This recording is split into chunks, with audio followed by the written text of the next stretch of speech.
we are in a period where conspiracy theory is flourishing. There has been an explosion of conspiracy theories. Conspiracy theorists are having a field day. It's like Christmas for conspiracy theorists. Countless conspiracy theories. It feels like there's more of this out there than there has been. Why are there so many of these people? Conspiracy theories are a great American pastime, and not all of them are on the right. There's plenty on the left as well. They could be from the far left, they could be from the far right, they could have unconventional, deranged theories. They had very much gone down the kind of rabbit hole of conspiracy thinking, all kinds of ideas, the world is not as it seems, and so on. That's a very American preoccupation. Conspiracy theories are not new. Conspiracy theories have been woven into the fabric of American society since before the signing of the Constitution.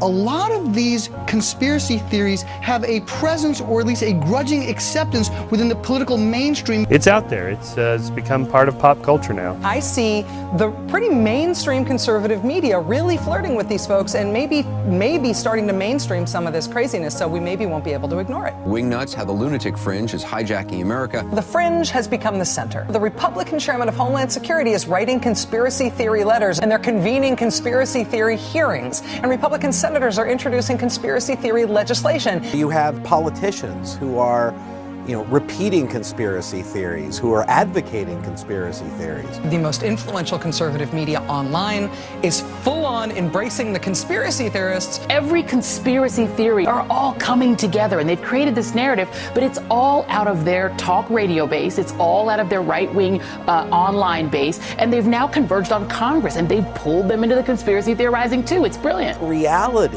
has been subsumed into a conspiracy theory.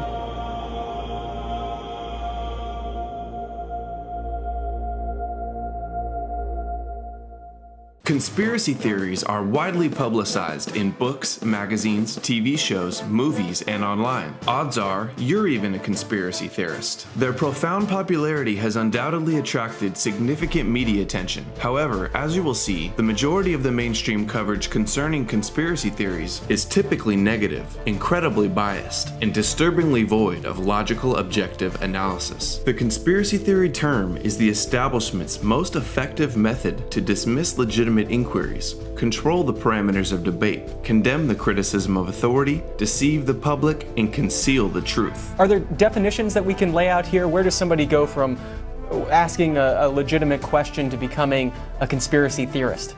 The Merriam-Webster Dictionary defines a conspiracy theory as a theory that explains an event or situation as the result of a secret plan by usually powerful people or groups. A theory is an idea that is intended to explain facts or events, and conspiracy is clearly defined in criminal law as an agreement between two or more persons to commit a crime at some time in the future. Thousands of people are found guilty of conspiracy charges every year in courts around the world because conspiracy is an inevitable component of human nature and society. By definition, conspiracy theory is a neutral term. It doesn't mean anything good or bad, it just means a theory about a conspiracy. However, the media has hijacked the term and uses it in a vastly different way. When someone in the United States says that that's a conspiracy or that's a conspiracy theory, by definition they mean it is irrational, illegitimate, and without proof. When we talk about conspiracy theories, we tend to speak about them in a negative light because the very word conspiracy implies something negative, I think. A conspiracy theory no longer means an event explained by a conspiracy. Instead, it now means any explanation or even a fact that the establishment does not acknowledge or recognize as true. The only real criteria for a subject to be considered as a conspiracy theory is for it to be characterized as one. Of course, not all conspiracy theories are created equal. Some conspiracy theories lack in facts and credibility, while others are unquestionably legitimate and deserve further examination. They vary widely in supporting evidence and plausibility, but each claim should stand on its own merit. Nevertheless, the media broadly paints them all with the same conspiracy theory brush, lumping them all together and dismissing them as ridiculous, baseless fantasies by merely mentioning the conspiracy theory term. This is a conspiracy theory in pursuit of a conspiracy. I'm sorry to kill your conspiracy theories, but that is what happened. He's putting together these conspiracy thoughts, and I'm asking you if you agree. They use the term conspiracy theorist to essentially shut down any dissent, to really shut down any analysis of what the government is telling us. He said the government should call anybody who stands against them a conspiracy theorist.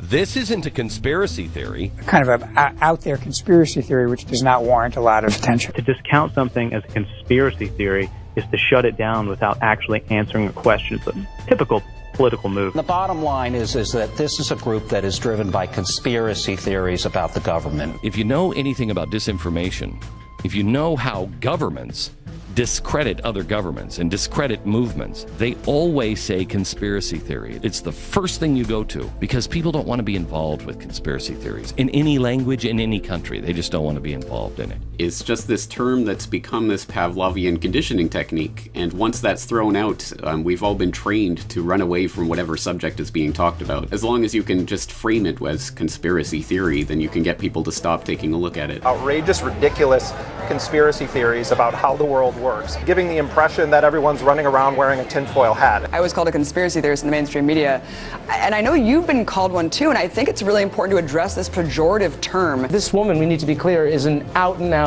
lunatic. She's a conspiracy theorist. Telling the truth is not a conspiracy theory. It's just such a cheap shot to shut down debate and critical thinking. The talk show host is Alex Jones. He's a conspiracy theorist. He's kind of like the guru, the king of the conspiracy theorists. He's considered legit among the crazies. Alex Jones, king of the conspiracy theorists. Conspiracy theorists, you relish the word. The king of conspiracy, radio show host Alex Jones. I'm not the king of conspiracy, I'm the king of reality. Conspiracy theorist Alex Jones. Conspiracy theorist Alex Jones. Conspiracy theorists and conservative radio hosts like Alex Jones. They just marginalize him by calling him a conspiracy theorist. I don't know what he is, except a conspiracy theorist. All you've got is shooting your mouth off with that cliched term. They go, you're a conspiracy theorist. They use it as a crutch when you're not intellectually informed. What we have here is a conspiracy theory. Mr. Barrett is a conspiracy theorist. He runs conspiracies. The lamest excuse for an attempt to debunk a conspiracy story that I've ever heard. This guy has absolutely no grasp of any of the evidence. So rather than arguing the evidence with us, they have to attack the messenger. And so he starts claiming that I have a website that has information about conspiracies. And he uses this pejorative term, conspiracy theorist, to try to say that don't listen to what I say. This has nothing to do with the actual evidence of the event that we're talking about. And the reason that he's distracting you and trying to divert your attention away from this case is because that he knows he doesn't have a case. The only response they had was, oh, that's a conspiracy theory. That's literally the best way to not argue someone on a point or facts. If you discount it as a conspiracy theory, everyone's brains turn off. They say, oh, it's a conspiracy theory. And even questioning the most basic understanding of things, a 4-year-old would question things. And if you question it you're at crazy. all, you're crazy, un-American, and, totally disenfranchised. I just don't understand the hatred for the country. I don't get the hatred for the country, Bo. Most of these people buy into this. They just hate the country. It's just something that people have to be negative. Whether or not you know who did it and why is not the question to me.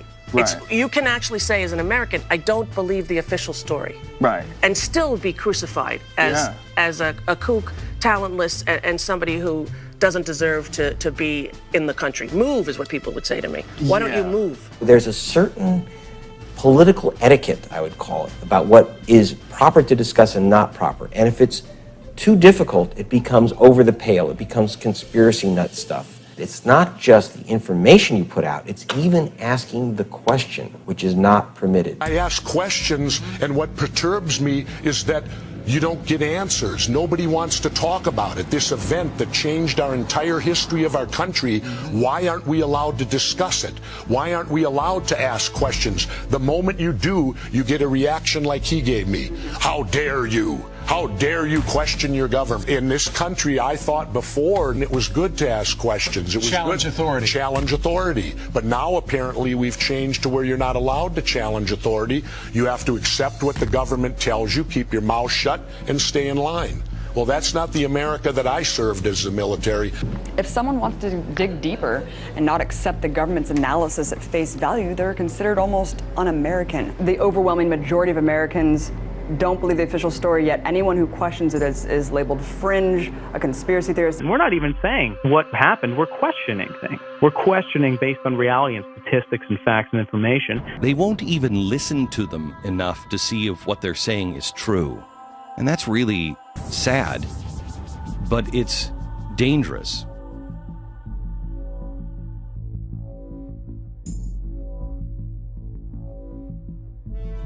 Any of those theories that you've heard of at all have any credence? Well, no, frankly. You'd think there might be something useful in it. No, there's no credence to it at all. All of their claims are spurious. They're backed up by nothing.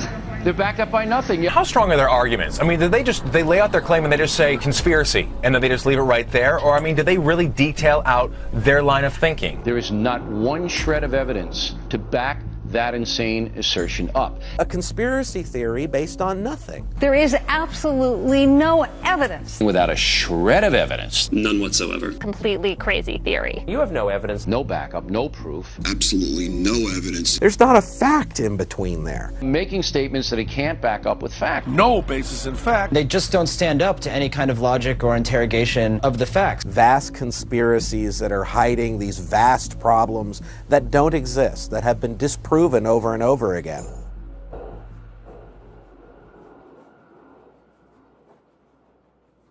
That preposterous theory that's been disproven time and time again. We lined up all of their claims in our special issue and knocked them down one by one. It's all been hackneyed and pulled apart and thoroughly debunked. Conspiracy theories which are not true. Don't give me the conspiracy bullshit. Come on, you're a more intelligent man than that.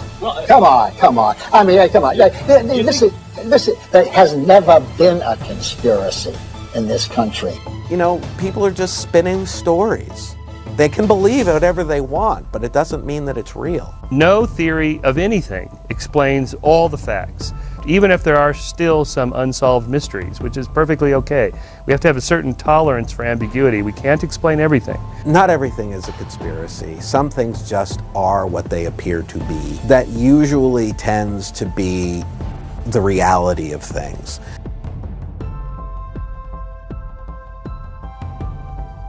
The limits of debate in this country are established before the debate even begins, and everyone else is marginalized. They're made to seem either to be communists or some sort of disloyal person, a kook, there's a word, and now it's conspiracy. See, they've made that something that should not be even entertained for a minute, that powerful people might get together and have a plan. Doesn't happen. You're a kook. You're a conspiracy buff. The mainstream media's agenda is clear. They want you to believe that conspiracies don't exist, the world is exactly like they say it is, and anyone who disagrees is to be marginalized, mocked, and shamed. True investigative journalism would genuinely examine the evidence, rationally debate the issues, and logically come to conclusions. But instead, the corporate mainstream media shamefully resorts to deceptive tactics, incessant ridicule, and hostile name-calling. They're a bunch of nutcases. Nutty conspiracy garbage? Only those considered nut jobs question the official conclusion. They're marginal nuts. These nuts are still in the shadows, Mike. A lie that wallows in the shadows like this kooky conspiracy theory. This was just kooky people. I probably wouldn't pay attention to it.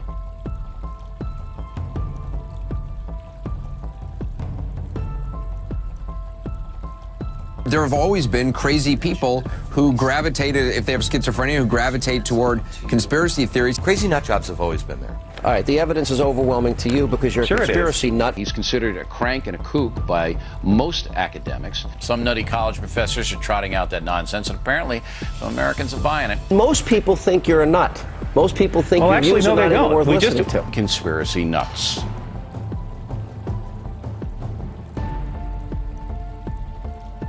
Rather than actually debate the issue and talk about just what's going on here, Alan, you want to make it personal and go after the individual. Nothing surprises me what these wackos can come up with. He really lives in the land of wacky. Unfortunately, the act of questioning anything about this event now runs you the risk of being dismissed as a conspiracy theorist or a lunatic by the corporate media. Ranting like a lunatic. A lunatic. An absolute, diehard, insane lunatic.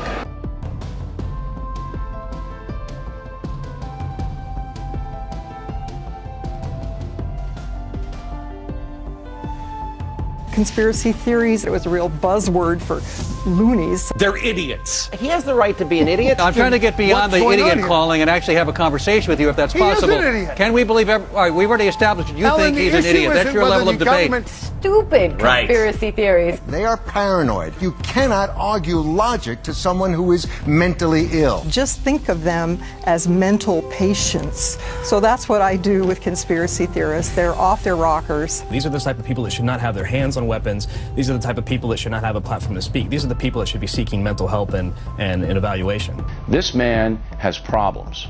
All right? He's got problems. He's a madman. The things he has said are so crazy, it's frightening. These people are just a bunch of maniacs.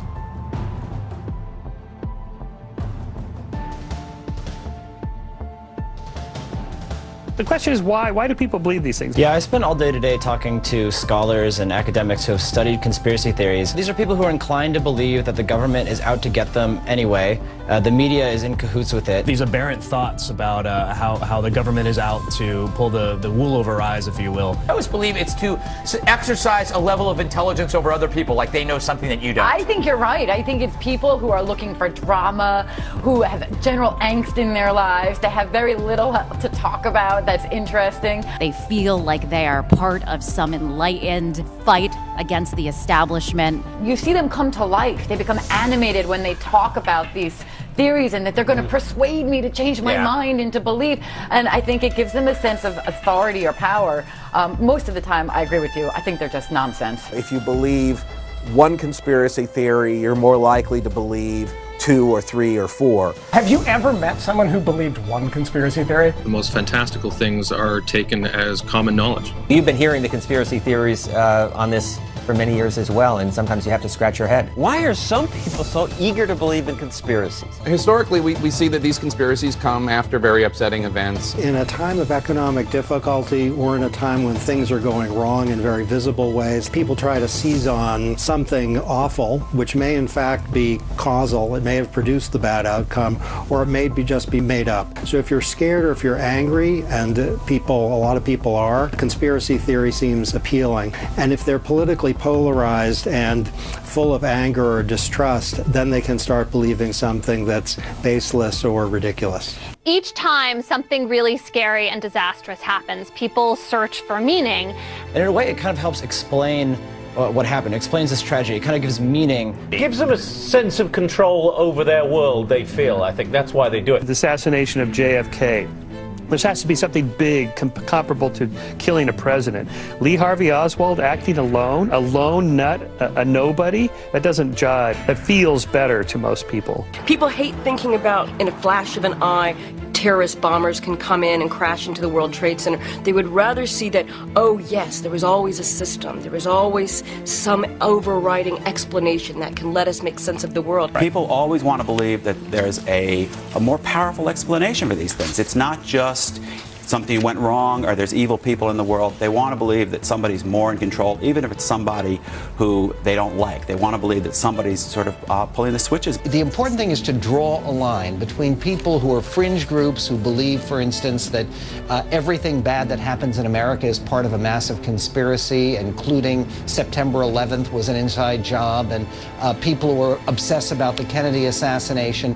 What fuels these trends of conspiracy? It's because of something called cognitive dissonance. We want to balance our view of the world with the way things should be. Confirmation bias, as psychologists call it, to look for only evidence that supports their theories and disregard anything that says otherwise. These are people who inhabit a media world entirely contained by the internet, fringe sites. They don't read newspapers. They don't listen to the radio. They pretty much just get their news from radicalized websites that they go to on a daily basis. What I call fright-wing politics. It's way beyond left and right. It's really that murky ground of conspiracy theories that's been proliferating on the internet and inciting some people to take it a step too far towards violence. These guys actually believe what they say. The people that are leading the so-called truth movement, the ones I've met, they seem to actually believe it. So. Oh, no, don't get me wrong. I think they do believe it, and which is why I believe these guys are dangerous. I believe these guys are anarchists that are looking to tear us apart. I mean, this is the kind of group that a Timothy McVeigh would come from. Yeah, that's right. That's what makes it a little bit scary. The floating of fantastic conspiracy theories that in many cases have helped drive people to violence. What has changed about this country and the world that has made these conspiracy theories more dangerous these days? Conspiracy theory radicalism, which almost always butts up against justifying violence. A lot of people who are looking into this, they're just curious. They have questions. That's fine. People should ask questions. They shouldn't believe everything they see or read. But when you start asking those questions, then you have to pay attention to the answers. And what the conspiracy people do is they reject the vast body of reasonable accounts, and then they seize on these few little anomalies that they think disprove the mainstream view. What people do on the fringes is they take those anomalies and they try to construct a whole new theory, but the new theory doesn't explain all the old facts that the old theory explains just fine. Conspiracy theorists, like all sorts of theorists, take disparate facts and put them together. And what makes a conspiracy theorist a little bit different is they put the facts together in alternative ways that are tinged with a kind of paranoia. Classic conspiracy theory, little grains of truth, but all adding up to something that really isn't true. The idea of a conspiracy theorist is, if I can disprove this point, then therefore I am proving the vast conspiracy. Any official story about anything can be torn down if the questions are incredibly broad or incredibly minute. I think that conspiracy theories in general really do work a bit like a game of telephone. They are told and retold and tend to get more and more far out in the telling. Urban legend type tales that have been told and retold without any factual basis. People are fundamentally skeptical. People don't trust the explanations they have. This mistrust of an official explanation motivates them to go looking further, and then they want to keep going and keep going and keep going and find out what they think could be a more convincing explanation. Many of these people spend 10 to 12 hours a day on the internet, and they're sort of like idiot savants. They just made themselves experts in the minutiae of the conspiracy theory that they're obsessed with. Even when there is a clear explanation, then you have this search for supposed other evidence out there, and people just kind of pick it up and run with it, even when it seems completely unwarranted. We are natural pattern-seeking animals. We look for and find connections. We connect the dots like constellations in the sky. We find the constellations of meaning in our complex, chaotic world. I think that conspiracy theorists are making it more miserable for us in this, as we pick and choose our ways of life. I hear you. When you blame the government or whoever, you're actually removing the blame from the actual perpetrator, and you're putting it on somebody else. So in this quest to speak the truth or whatever, they're really doing a disservice to everyone involved. When you reject facts, reality, and you grasp to this idea that the government is out to get you, it's a slippery slope. What's next?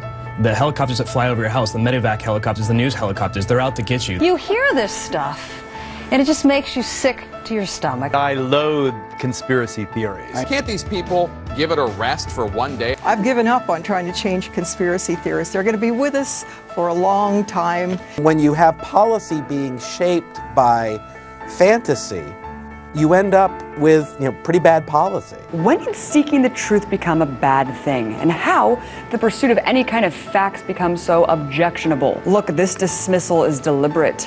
It's also severely dumbing down the dialogue we should be having, and in fact, it's an endangerment to investigative journalism. For crying out loud, to question official narratives is the role of journalists, historians, and documentarians. Otherwise, we'd just be getting our news verbatim from government press releases. The majority of Americans believe that JFK was assassinated by a conspiracy. And also, a majority of people have questions about 9/11 also. Knowing this, how does it feel to go on shows like Piers Morgan and other shows on the mainstream media and to be ridiculed and painted as a lunatic for bringing up these issues? Well, because that was the CIA's mission to anyone that questioned it. That's how they do. They try to marginalize you.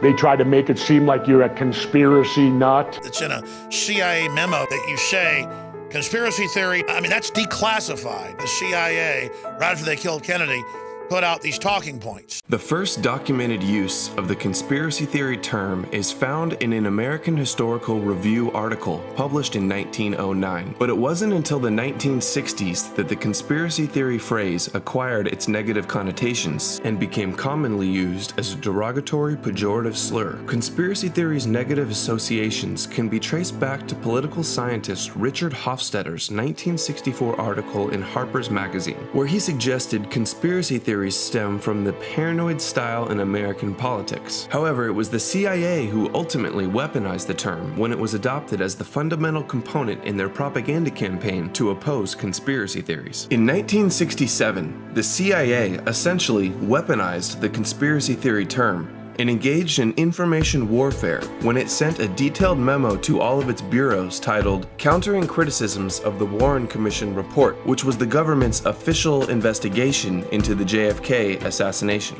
The memo begins with the CIA expressing their concerns, stating that from the day of President Kennedy's assassination on, there has been speculation about the responsibility for his murder in a new wave of books and articles criticizing the commission's findings. Critics speculating as to the existence of some kind of conspiracy, implying the Warren Commission was involved, and that Vice President Lyndon B. Johnson himself benefited and was in some way responsible for the assassination. Conspiracy theories have frequently thrown suspicion on our own organization because we were directly involved and contributed to the investigation. This trend of opinion is a matter of concern to the U.S. government and our organization because it affects the whole reputation of the American government and casts doubt on the leadership of American society. Despite being marked "Destroy when no longer needed," the dispatch was released 9 years later in response to a New York Times Freedom of Information Act request and is available online. The memo was marked Psych, short for Psychological Operations, or PSYOP, and CS, short for Clandestine Services. The memo outlines a detailed series of actions and techniques to counter and discredit the claims of conspiracy theorists. Its directives include instructing agents to, quote, employ propaganda assets to refute the attacks of the critics, adding, book reviews and feature articles are particularly appropriate for this purpose, advising covert assets in the media to ignore conspiracy claims unless discussion is already taking place, and directing agents to remind their friendly elite contacts, especially politicians and editors, of the Warren Commission's integrity and urge them to use their influence to discourage unfounded and irresponsible speculation. CIA document 1035-960 further outlines additional talking points to counter conspiratorial arguments, stating, the following arguments should be useful. Claim the charges of the critics are without serious foundation and based on unreliable eyewitness testimony. Claim that it would be impossible to conceal such a large-scale conspiracy. I don't believe in conspiracies because nobody keeps anything secret. Nobody keeps anything secret. That is the best defense against conspiracy theories. The biggest problem with conspiracies, particularly government conspiracies, is government bureaucrats are not very competent and they can't keep their mouths shut. There is no conspiracy because people can't keep their mouths shut. Can you actually imagine that our government was capable and then keeping it off of the front page of the New York Times? No. It would be a conspiracy of thousands of people all over the world. Wouldn't it leak? Wouldn't some of those people be eager to talk about it? Wouldn't we in the media love to put it on the front page? Wouldn't it be a big headline? Don't you think that the fact that it's not on the front page means it's probably not true? And they look at me and they just don't believe I don't convince them. If something like this was going on, I promise you, someone would be blowing the whistle. Claim that further speculative discussion only plays into the hands of the opposition. Billionaire businessman Mark Cuban, the owner of the Dallas Mavericks basketball team, is putting up money to distribute a 9/11 conspiracy film, and it's awful, you know that. The film is going to be used by American haters all over the world, and decent people should be outraged. It's not a free speech argument. It's basically you give the enemies of America all over the world who play to uninformed bigotry, you give them another tool in which to hurt America. What bothers me more is the jihadists and those in the other parts of the world are going to use it and also point to Mark Cuban and say, look and see what happened. The Americans did it to themselves. We're innocent. We didn't do anything. Blame the Jews. Blame America. Yes, free speech, but I got to tell you something. This will be used by America's enemies as propaganda. This is dangerous propaganda. It would not have happened in World War II. This is going to get Americans killed. No, it's not. If Mark Cuban had done this in World War II, Franklin Delano Roosevelt would have thrown his butt in jail. People who support that also are giving aid and comfort to the enemy Yeah. who wants to kill stop with the aid and Americans. comfort to the enemy. Claim that, quote, no significant new evidence has emerged. It's the same old stuff, the same old points, nothing new. If you've got evidence, show us, but there's been no new evidence in 8 years. Go away. Sorry. Accuse theorists of falling in love with their theories. They are too ideologically and I think emotionally satisfying to the people who espouse them. Claim conspiracy theorists are wedded to their theories before the evidence was in. Conspiracy theorists take those facts and unwind them on the basis of an original belief. Conspiracy theories work backwards. Accuse theorists of being politically motivated. The far left fringe has embraced the conspiracy theory that elements of the U.S. government carried out the attacks on 9/11. It's unbelievable, but that's what they're saying. Why is the far left putting military and all Americans in danger? The left's going to go nuts over it like they did with Michael Moore. All right, Mr. Liberal, why don't you get to your point instead of being a little snotty, left-wing radical? Go ahead. This is also not a left-right Let's sit down issue. and talk. Alex Jones is behind this movie is a right-winger, by the way. This is not left-right. You're trying to create a partisan wedge to keep people in the partisan left-right paradigm. Accuse theorists of being financially motivated. I get that the guys who sell this stuff for a living have a reason to sell this stuff. There's always going to be a very, very, very exciting market for these things. There is money to be made in feeding the ragged edge of America's long-standing conspiratorial mindset. And, I'm sure it's good for business. These guys have a good racket going. It's always the end of the world, but not quite yet. Subscribe for one more month, because then it'll be the end of the world. Only $19.95, and yes, you can pay in gold. The government and media continue to rely on the conspiracy theory pejorative label, paired with the psyop tactics found in this memo, to dismiss conspiracy allegations to this day. The CIA's strategy to make conspiracy belief a target of ridicule and hostility is arguably the most successful propaganda campaign in modern history. The government's network of covert propaganda assets and friendly elite contacts referenced in this document were partially brought to light in a 1975 congressional investigation into government agencies' intelligence activities. The hearings, known as the Church Committee, were investigating the intelligence activities of the CIA, NSA, and FBI after illegal surveillance activities surfaced during the Watergate scandal. Do you have any people being paid by the CIA who are contributing to a major circulation American journal? We do have people who submit pieces to American journals. Do you have any people paid by the CIA who are working for television networks? This, I think, gets into the kind of getting into the details, Mr. Chairman, that I'd like to get into in executive session. The investigation revealed that the CIA was paying bribe money equivalent to $1 billion adjusted for inflation under the table to heads of major media companies, editors, and reporters to act as gatekeepers and propagandists for the establishment. The Commission's final report determined that, quote, the CIA currently maintains a network of several hundred foreign individuals around the world who provide intelligence for the CIA and at times attempt to influence opinion through the use of covert propaganda. These individuals provide the CIA with direct access to a large number of newspapers, periodicals, scores of press services and news agencies, radio and television stations, commercial book publishers, and other foreign media outlets. In 1977, Pulitzer Prize winner Carl Bernstein shined further light on the CIA's propaganda network in his Rolling Stone article titled "The CIA and the Media." The article exposes how America's most powerful news media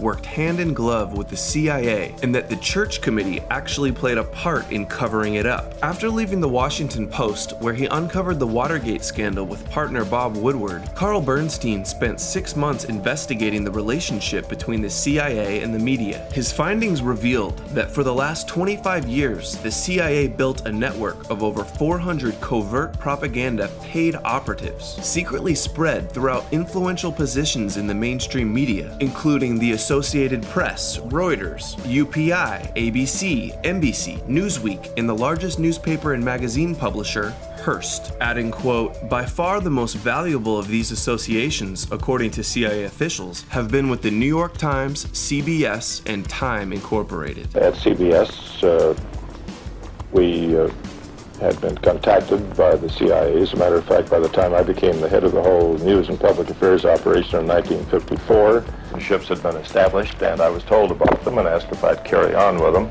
The CIA's secret propaganda campaign to manipulate the media came to be known as Operation Mockingbird. Operation Mockingbird, you know, this was a program that the CIA, FBI was inserting operatives within all the major media networks. I mean, we're talking about all of them. Yeah. Papers, publications. My whole question is this still going on today? Because they've really permeated throughout the culture of the establishment media. And really, we see the establishment media today, they just parrot the establishment. I'm like, wait, has this gone full circle? You say that continues today?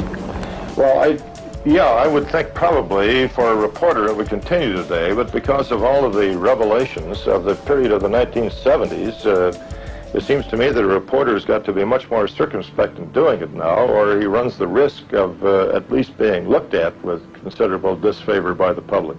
I think you've got to be much more careful about it. You ask, is this still going on today? Well, we can look at the last National Defense Authorization Act, NDAA 2013, has a provision in there that legalizes propaganda. Propaganda, a program by governments to manipulate people's thoughts and opinions. We are in an information war, and we are losing that war. I'll be very blunt in my assessment. Clearly, the United States feels on the defensive, in part because it can no longer monopolize terms of the debate. There's other information out there. There are other points of view. And those points of view are profoundly damaging to a country that believes that its point of view is the only point of view. The First Lady of the United States recently addressed concerns about internet. She said we're all going to have to rethink how we deal with the internet. There are a number of serious issues without any kind of editing function or gatekeeping function. She said what the problem with the internet was just getting started back in those days, is that there are no gatekeepers. Think about that. There are no gatekeepers. She wants gatekeepers on the free flow of information. 1995 was also on a 93 memo. Clinton administration feared internet's ability to democratize news. It says, the new media is here. We've got to control info. We can't let the public have access, these are quotes, to free information. This attack on free speech is happening because the old dinosaur media, the state-run media, is in free fall. You have a perfect storm of state-run media and government wanting to control information. If you look at where a lot of the work originates, where the first things come out on the internet, some of them tend to be these political fringe sites, and yet they're treated by much of the media as if they're somehow credible, that a quote from one of those sites is no different than something from the New York Times. We've got to have the media call anyone that questions us conspiracy theorists, and any media that's not the Washington Post or New York Times is a conspiracy theory. They want to set the Overton window. They want to set the parameters of debate where only what MSNBC says or CNN says with White House talking points is the acceptable political discussion. They knew what the internet meant for them. And they were conspiring like the Soviet Union to kill it in its crib. The great story here for anybody willing to find it and write about it and explain it is this vast right-wing conspiracy that has been conspiring against my husband since the day he announced for president. This is not our opinion or a conspiracy theory like Hillary puts in your mind, just a denial button people can push. They release this on the Clinton official presidential library website. Despite the media and government's outright condemnation of conspiracy theories, the public is becoming increasingly skeptical of the government and the mainstream media. It's hardly breaking news that the public has soured on the media, but the latest figures are truly sobering. 80% of Americans believe TV and newspaper reporters are dishonest and unethical, according to a Gallup poll. 80%, putting them barely ahead of car salesmen and members of Congress. Faith in American institutions is at an all-time low. We've told you this for years now. According to a new Gallup poll, American distrust of the news media reached an all-time high this year. The establishment openly admits they fear the alternative information provided by independent news online because it threatens the corporate media's monopoly over information. In recent decades, worldwide social change has experienced unprecedented historical acceleration, particularly because instant mass communications, such as radio, television, and the internet, cumulatively have been stimulating a universal awakening of mass political consciousness. The resulting widespread rise in worldwide populist activism is proving inimical is proving inimical to external domination of the kind that prevailed in the age of colonialism and imperialism.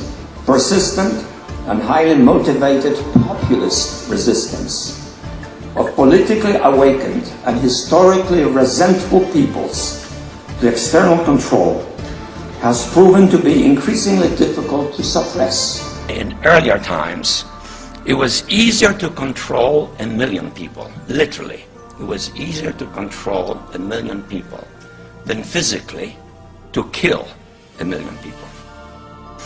Today, it is infinitely easier to kill 1 million people than to control 1 million people. It is easier to kill than to control. The mainstream media's response is to aggressively attack the internet. Unlike in the past where we had fax networks and shortwave radio, we now have the internet. The internet is full of nutty theories. Conspiracy theories, the web of course is full of them. That murky ground of conspiracy theories that's been proliferating on the internet. It's been bubbling up kind of from the fringes for years and gradually making headway into the mainstream. On the internet it started, right? On the internet. I think that this internet stuff with this access now that people have has made more crazy people, because people who are borderline crazy now go in there and become crazy. You can get your crazy opinion heard. They have wild ideas, and it's because they've been just talking to each other, and it doesn't have to be factual anymore. If you have everybody that's surrounding you believes the same thing, it becomes an alternative reality for you. By using the internet to mobilize people that feel displaced, that feel like they've been on the outskirts of society, and give them a place where they can find a sense of belonging and maybe make a difference in their own way. And it's a problem, and we see that it's effective. We see that they are shaping the discussion online, on message boards, on Twitter, on social media. And the internet, you know, we thought that it would be this place where you know, it's wonderful in a lot of ways because a lot of different viewpoints and a lot of different people have a voice like never before. But unfortunately, it's provided a forum where disinformation, false theories, people that are just trying to make a name for themselves, bloggers or whatever, that have absolutely no accountability for the truth, are able to rile up a mass amount of people online. It provides this voice for fringe voices, extremists. The platform that it provides for fringe and radical views. Alternative media, and thanks to the internet, it fuels these things. People begin to presume that these conspiracies are in fact true as they're, you know, introduced to this on a daily basis. You repeat it over and over and over again, and suddenly the conspiratorial theories begin to take on a life of its own. It provides a place for these people, a place where these people can congregate and feed off of each other's biases. It's almost like a community that is almost like a cult, I would say, that is formed online, and they mobilize. They find a home. They find a place where they're heard, and they find a sense of belonging. They find an outlet where they can a platform to voice their deranged views. The extreme fringe is given a platform for what otherwise would not be considered reputable television. You know, most broadcasts wouldn't have on the types of voices with these conspiratorial theories. It tends to multiply online, and you see these dark corners of the internet where people pile on, and there's this very minute parsing of the technicalities of the supposed evidence, and more detail gets added and accumulated, and it kind of feeds on itself. It really almost makes you ask the question, would it have been better if we'd never invented the internet?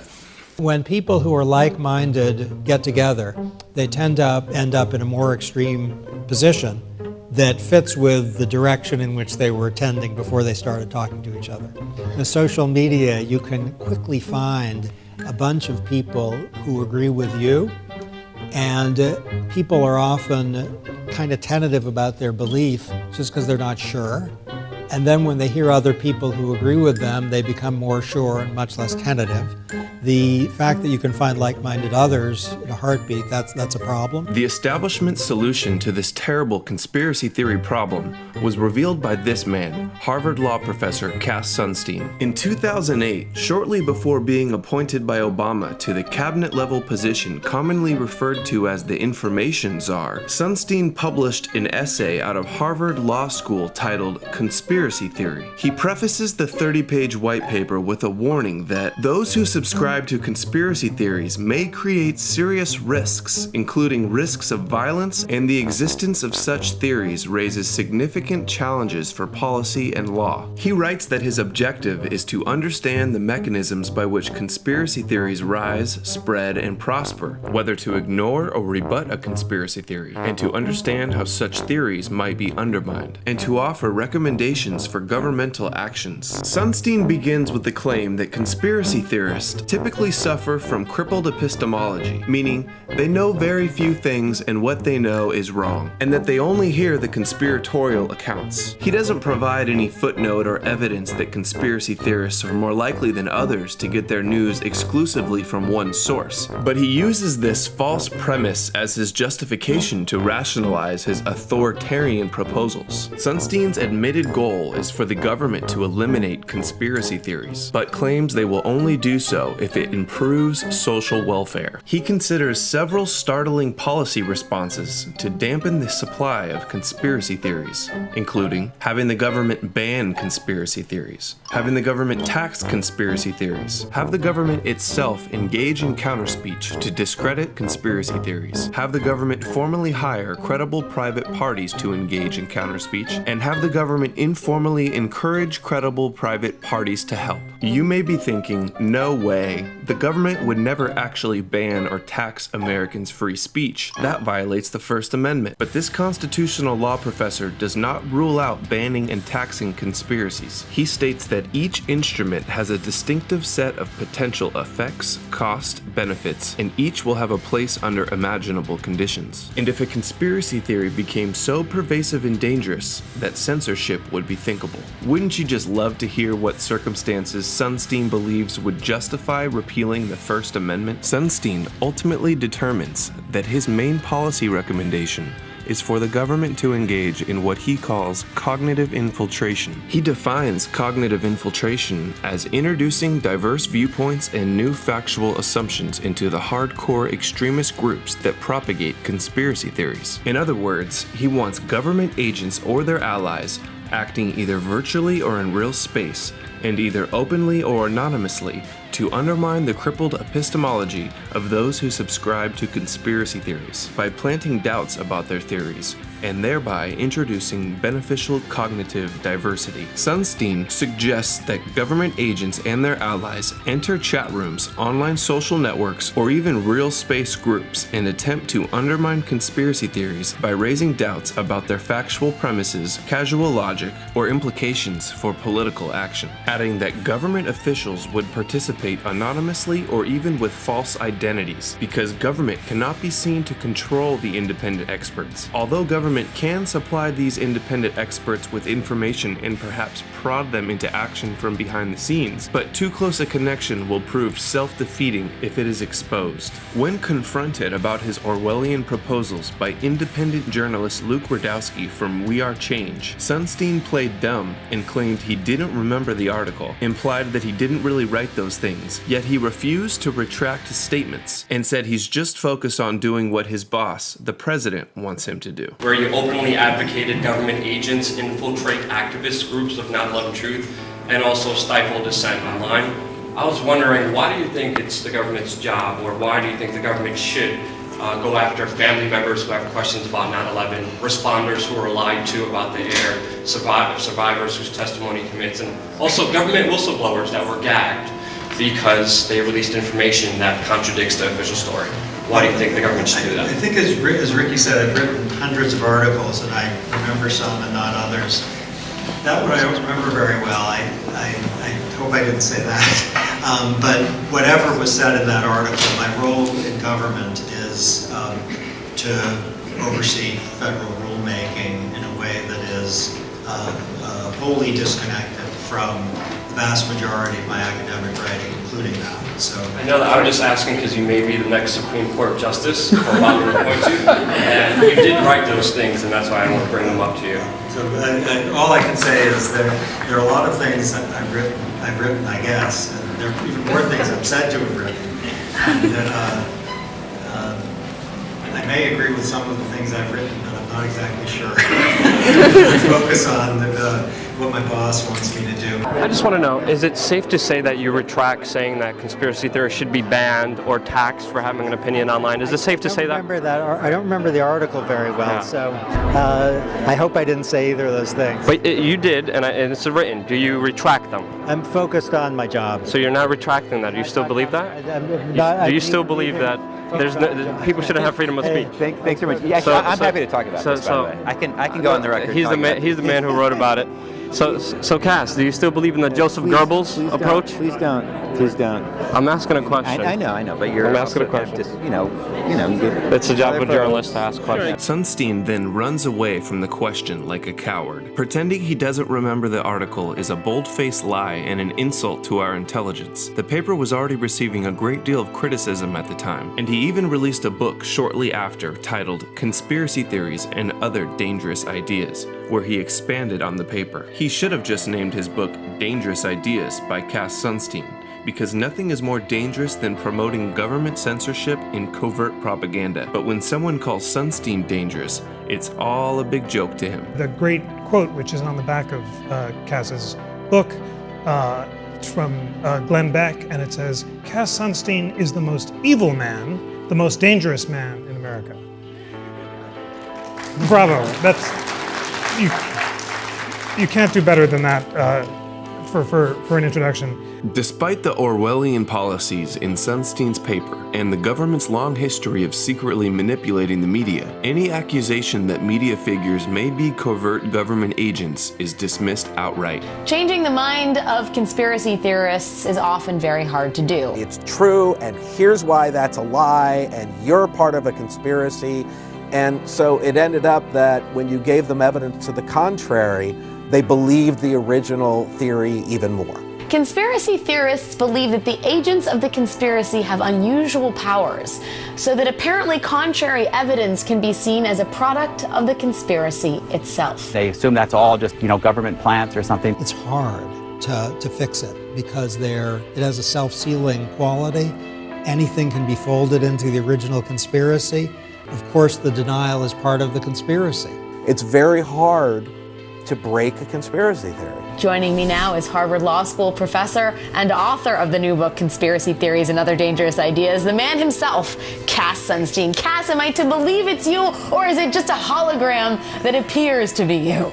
Well, it's me, but of course I would say that. Right, exactly. In your book, you write about just how hard it is to debunk conspiracy theories, because those who believe in them, and I will quote you, are unlikely to give respectful attention to the debunkers who in their eyes may after all be agents or dupes of those responsible for the conspiracy in the first place. Sunstein criticizes conspiracy theorists for suspecting that people in the media are government agents, yet that is exactly what he is proposing. His hypocrisy is astounding. Sunstein's recommendations for the government to cognitively infiltrate conspiracy theory groups online with government propaganda was evidently put into place by the United States Defense Advanced Research Projects Agency, DARPA. In 2011, DARPA unveiled its Social Media and Strategic Communication program with a solicitation on fedbizops.gov for innovative research proposals and emerging technologies to improve its methods of detecting and conducting propaganda campaigns in social media. Through the program, DARPA seeks to develop tools to help identify misinformation or deception campaigns and counter them with truthful information, reducing adversaries' ability to manipulate events. They are basically asking for new technologies to carry out Cass Sunstein's call for cognitive infiltration of conspiracy groups. However, the concept concept of manipulating public opinion with online propaganda did not originate with Sunstein. It is a common propaganda tactic practiced by governments and corporations around the world. It has been reported that Israel pays college students to promote the Zionist agenda. China pays commenters to spin bad news to shape public opinion. Russia also has their army of trolls. Even Canada is involved. So is it okay to have the government monitor social media conversations and then to wade in and correct some of those conversations? In 2014, NSA whistleblower Edward Snowden leaked documents to journalist Glenn Greenwald. The leaks contained presentation slides from the United Kingdom's Government Communications Headquarters, which is the British equivalent of the NSA. The documents reveal that the government has been systematically attempting to control, infiltrate, manipulate, and warp online discourse through a previously secret unit known as the Joint Threat Research Intelligence Group, or JTRIG. The document received from the Joint Threat Research Intelligence Group is, quote, "The Art of Deception, Training for Online Covert Operations." Oh boy, this ought to be good. They've got the memos internally from how they do it, and of course, the Five Eyes all participate in this intelligence gathering operations together. So if Britain does it, as they're doing it here, will they share that information and with the US and the other Five Eyes? Yes. And if you don't know the Five Eyes, that's the US, Britain, New Zealand, Australia, and Canada. It's what they call themselves. It's their intelligence groups working together. Hey, what can you do in Britain? What can you do in Australia and America? How can we violate each other's laws without having to do it ourselves and get our hands dirty? In this case, they do it with propaganda. And people have crazy conspiracy theories. They have a manual for how to do it. Using online techniques to make something happen in the real or cyber world. Information ops, influence or disruption, technical disruption, known in GCHQ as online covert action, the 4 Ds: deny, disrupt, degrade, deceive. Under the title Online Covert Action, the documents detail a variety of means to engage in influence and info ops, as well as disruption and computer net attack, while dissecting how human beings can be manipulated using leaders, trust, obedience, and compliance. In other words, they have a manual on how to get you to bow your head. And one of the keys to that is to get trusted leaders in the media to say, no, this is right, the government is right, now everybody comply. In this slide, you'll see highlighted conspiracy stories,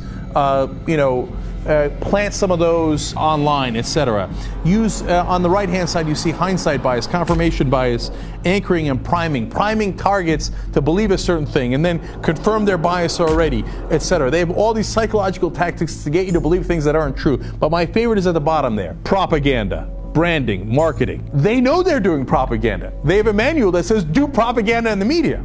And one of the things they do is they get thought leaders in the media to totally agree with the government, use compliance, obedience, and social networks. This is Propaganda 101 manual. We've literally got it now. Now we know exactly what the government's up to.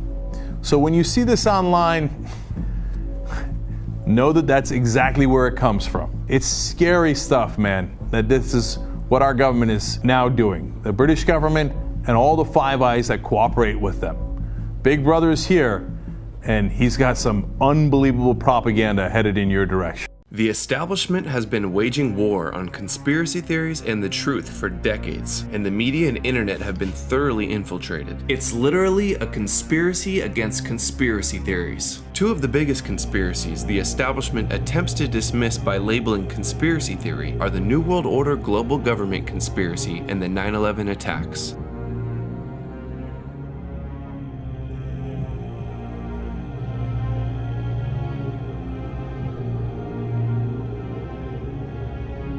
For people perhaps not familiar, New World Order is generally accepted to be a conspiracy theory where people believe that there are elites out there forming some sort of special authoritarian government. This is the generally accepted view of what New World Order means. A lot of times when people use the term New World Order, you're already into the conspiracy arena. A belief in an overarching conspiracy of a New World Order. A New World Order. The New World Order, which is kind of a growing conspiracy group that believes the world is going to be taken over by forces in black helicopters and so on. Wild conspiracy theories, New World Order, that kind of stuff. They do not view the federal government as we do, as representatives of us, what they regarded as an oppressive force that is trying to have a UN kind of sanctioned takeover and elimination of our rights. There are actually people saying they're going to shuffle us off all onto train cars and send us to work camps. I mean, it's crazy stuff. Conspiracy theory, the idea that the government is secretly plotting to impose martial law, to take Americans' guns away from them, to throw anyone who resists into concentration camps that have been built by FEMA secretly, and ultimately to force the United States into a kind of socialistic one-world government, the so-called New World Order. The New World Order, fiat currency, the adoption of fiat money, meaning paper money that is not backed by gold.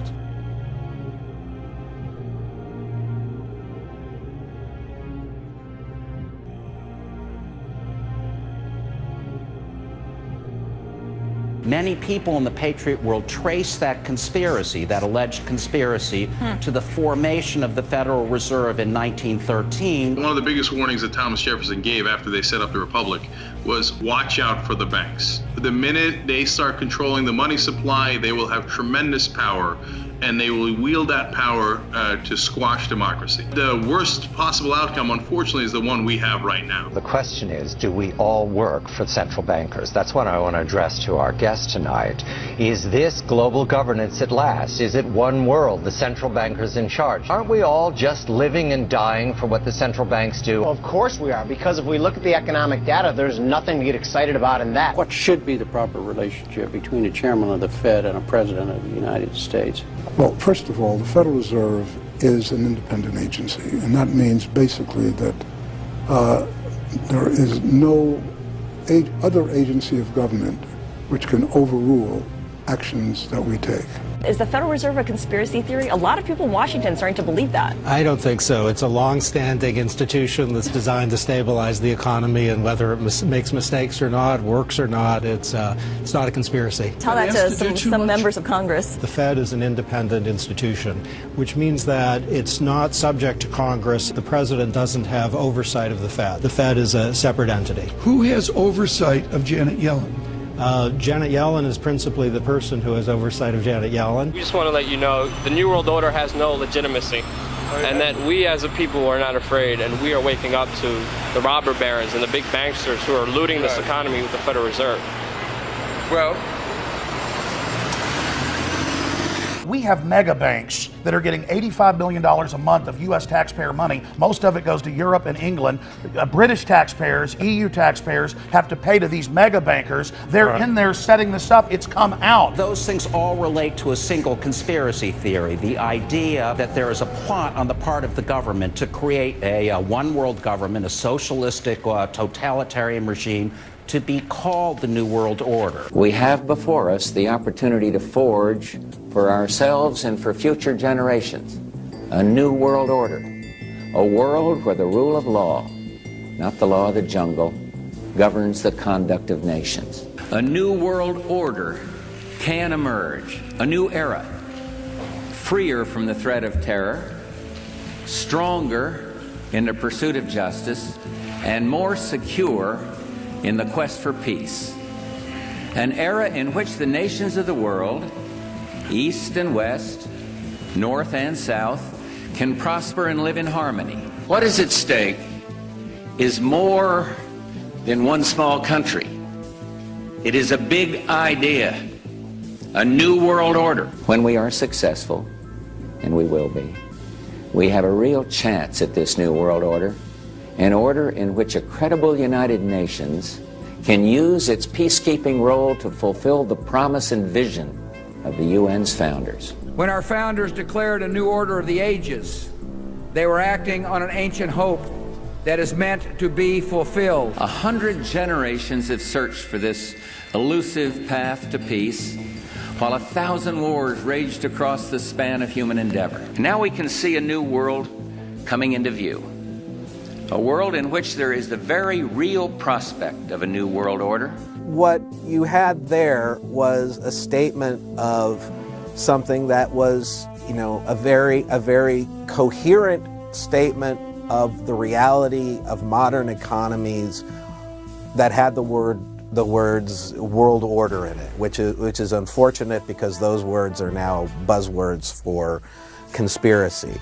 We are in a global economy. Nothing will stop that. Jumping from there to this vast new world order conspiracy, there's not a fact in between there. There is a chance for the President of the United States to use this disaster to carry out what his father, a phrase his father used, I think, only once, and hasn't been used since, and that is a new world order. And those people who have been yelling, oh, the UN's going to take over global conspiracy government. Theorists. They've been crazy, but now they're right. Yeah, well, when Geithner's... It's happening. There also exists an extraordinary opportunity to form for the first time in history a truly global society. So that the problem of the Bush presidency will be the emergence of a new international order. Within the next 4 years, we will see the emergence of a new international order. The beginning of a new international order. After 1989, President Bush said, and it's a phrase that I often use myself, that we needed a new world order. I think his task will be to develop an overall strategy for America in this period when really a new world order can be created. It's a great opportunity. It isn't just a crisis. President Obama and British Prime Minister Gordon today calling for a new world order to tackle our global economic crisis. Could it be the beginning of a beautiful friendship, a global new deal, a new world order? And the president outlined his vision of a new world order in which the U.S. would participate fully. We've got to give them a stake in creating the kind of world order that I think all of us would like to see. The affirmative task we have now is to actually create a new world order. A new world order! Never before has a new world order had to be assembled from so many different perceptions or on so global a scale. And this present window of opportunity during which a truly peaceful and interdependent world order might be built will not be here for too long. Already there are powerful forces at work that threaten to destroy all of our hopes and efforts to erect an enduring structure of global cooperation. David Rockefeller admits to building a new world order in his book Memoirs, chapter 27, titled Proud Internationalists, where he writes, quote, "Some even believe we are part of a secret cabal working against the best interest of the United States, characterizing my family and me as internationalists, and of conspiring with others around the world to build a more integrated global political and economic structure. One world, if you will. If that's the charge, I stand guilty, and I am proud of it. Proud internationalist." Rockefeller, come back. We don't want your new world order, you know? Rockefeller, we know what you're doing. We know what you're doing to the world.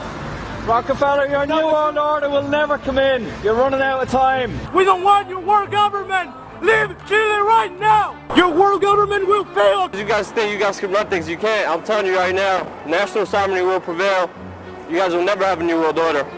I'm just here to deliver that message right here. It's not so much as a sinister conspiracy, it's just knowledge is out there. If we look for it, you'll realize that our national sovereignty is under threat. I see it's a conspiracy in the sense that some people believe in globalism, some people believe in the North American Union. I don't. It used to be more secretive. You know, the New World Order was talked about 30 or 40 years ago, and nobody would say it out and open. Now they talk about the New World Order, so it's not as secretive and it's not as conspiratorial as it was 50 or 60 years ago. People believe in internationalism, and I think they're very sincere. They just think the world would be better off if we had one world government. Right. I don't. I mean, I don't even like the size of our federal government, let alone one world government. I want government to be local. Now, I risk sounding like a conspiracy theorist, but it's no longer a theory. What I'm about to say is fact. The secret organizations of the world power elite are no longer secret. They have planned and are now leading us into a one-world communist government. Through organizations such as the Council on Foreign Relations, the Royal Institute for International Affairs, the Trilateral Commission, the Bilderberg Group, and many others, they have consolidated power on a mass level and are moving towards a world government. On the outskirts of the national capital today, black limousines with darkened windows converged on a hotel where private security guards imposed ironclad control. The limos carried royalty, political power brokers, and industrial titans to a secret meeting that will last all weekend. It's known as the Bilderberg Group. Could their objective be world domination? Bohemian Club in California, where every year at this time, the elite from around the country get together for 2.5 weeks of fun and games. What is the Bohemian Grove? Well, it's a kind of summer camp for the powerful, an all-male gathering in great secrecy. Each year, guests like Henry Kissinger or Zbigniew Brzezinski address members on their areas of expertise. There are rituals, bonfires, and the burning of effigies. The motto of the Bohemian Club is "Weaving spiders, come not here." Simply put, that tells members to leave their business and political deals at home and simply have a good time. But some people say with this much power and this much money located in one place, there is more to the Bohemian Club than campfires and canoeing. Major decisions are being made there outside of the democratic processes. So this is one of the main meeting houses. There is a very pro-world government, anti-national sovereignty sentiment running through it. And so they bring the media, the top Hollywood people together, the head of banking, the academia, with government. And basically, it is a huge networking event where they try to cement this global agenda. I consider yourself a Catholic, but what happens when you worship Moloch at the Bohemian Grove?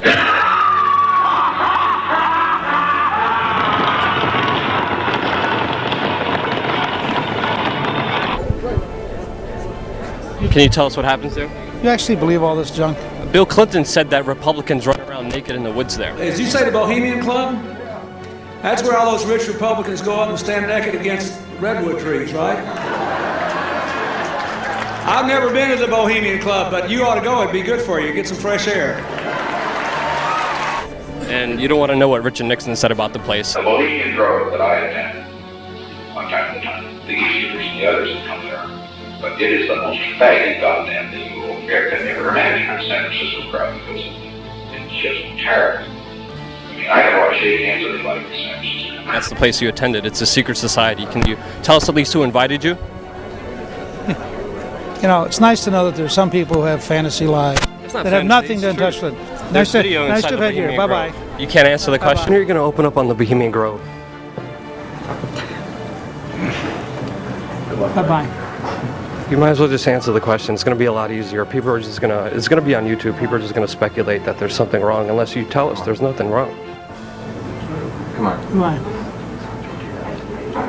I'm just trying to be transparent and open. That's all I'm trying to do, Newt. And you're kind of making yourself look kind of guilty. Have you been there for the ceremony with the cremation of care? Frankly, I don't think that's something I need to talk to you about. Really? That's right. Well, I'm Alex Jones, and I snuck in there in 2000. I'm the guy that blew it wide open and got the video. It's been on national TV. Well, I disrespect you for that. You do? I do. But there's a lot of big public officials going in there. Don't we deserve to know? I don't know anything about you, and I don't know anything about your film. But if you go in there with an understanding, you violated that understanding by releasing that film, and I don't respect you for that. Really? I'm sorry. You took an understanding when you went in there that you would not do that film. And did you have an understanding when you went in there? No. Did you crash it? Yes. Yeah, and it has no trespassing signs there too, doesn't it? No, they put them up after. Oh, I'm sorry. I'm sorry, sir. I've been there before. I know what the circumstances are, and I'm sorry you violated the understandings. That was not a gentlemanly thing to do. But what about the ritual? Is the ritual gentlemanly?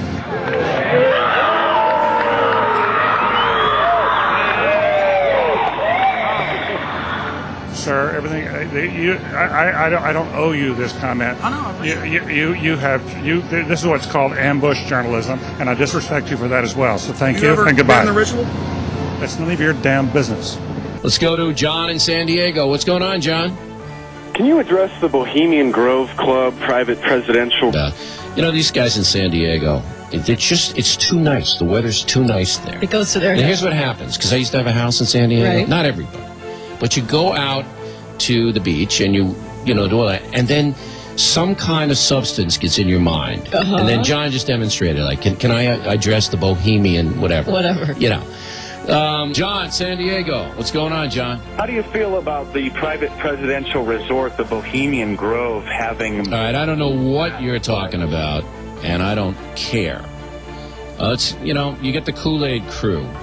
the Bohemian Grove. All right. Yale University is 300 years old this year, and were you to visit its campus, you would see that it still has exotic clubhouses, which look like tombs where Yale's legendary secret societies meet. The videotape provides a grainy glimpse into what appear to be the initiation rituals of a secret society that's been around since 1832, whose members have gone on to be leaders of Wall Street and the White House, the Senate and the Supreme Court. In the famous Skull and Bones Society, the rituals are still a secret. Even though it may seem silly to us, it seems to mean something to them, and you can't argue with the success of Skull and Bones. True.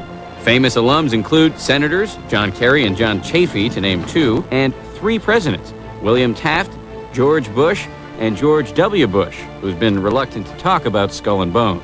Does it still exist? The thing is so secret, I'm not even sure it still exists. The tape is a valuable artifact, an extremely rare view into the secret society that groomed the American ruling class for generations. You were both in Skull and Bones, the secret society. It's so secret we can't talk about it. What does that tell us? Not much, because it's a secret. Is there a secret handshake? Is there a secret code? I wish there were something secret I could manifest. 322, secret number? There are all kinds of secrets. You remember Skull and Bones from college and Bush? Were you in the same secret society as Bush? Were you in Skull and Bones? Thank you for cutting my mic. Thank you.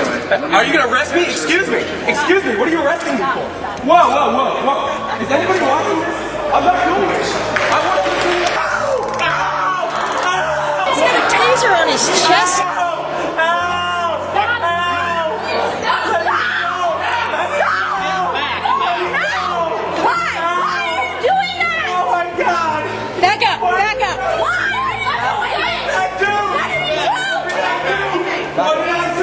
Did y'all hear what he asked John Kerry to get himself tasered?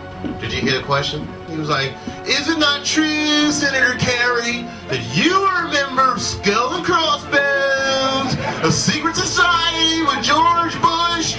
And Kerry was like, that's a very good question, and I'm going to answer that question.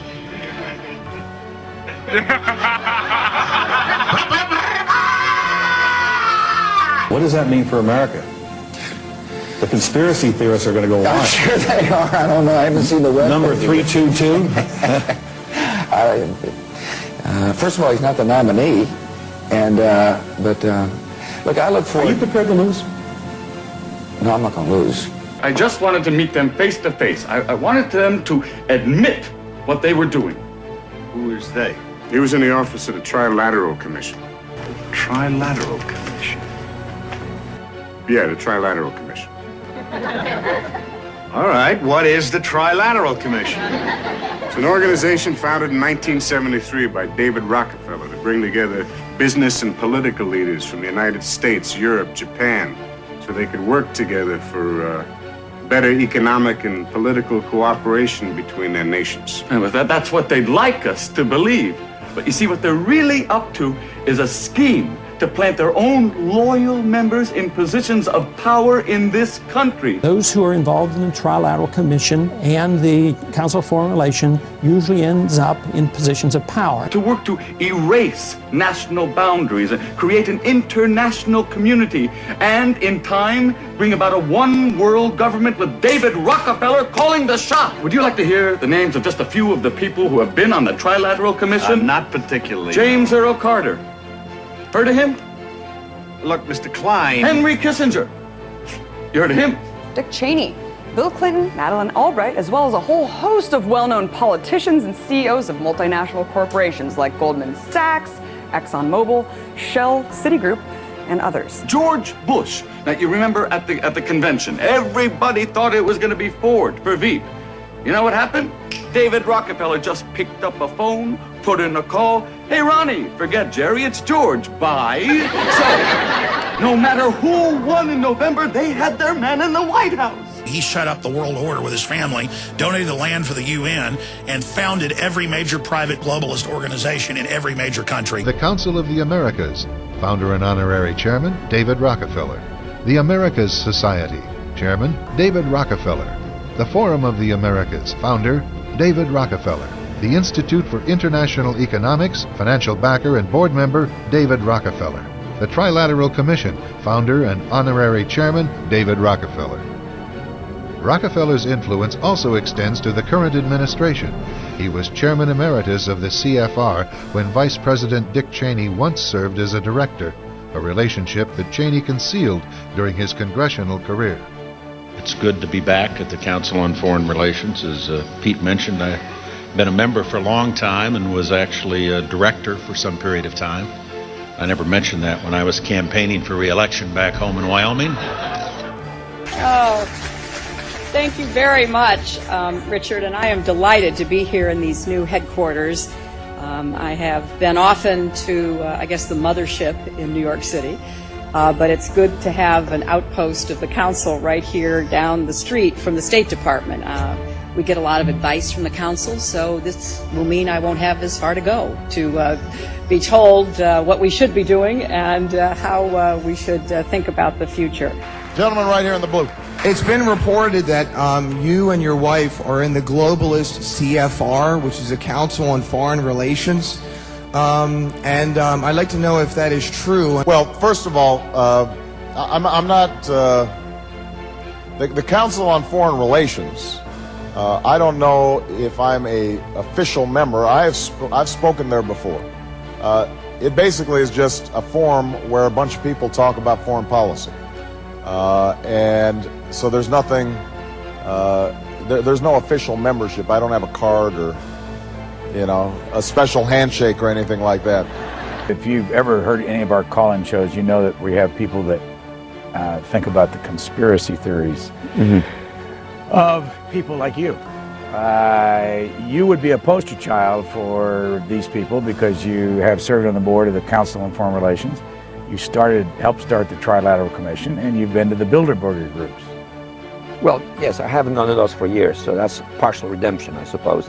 But otherwise, yes. But what is belonging to all those groups? We talked about the Trilateral Commission when you were here in 1989. But what about the association with that? Are people too close in this world?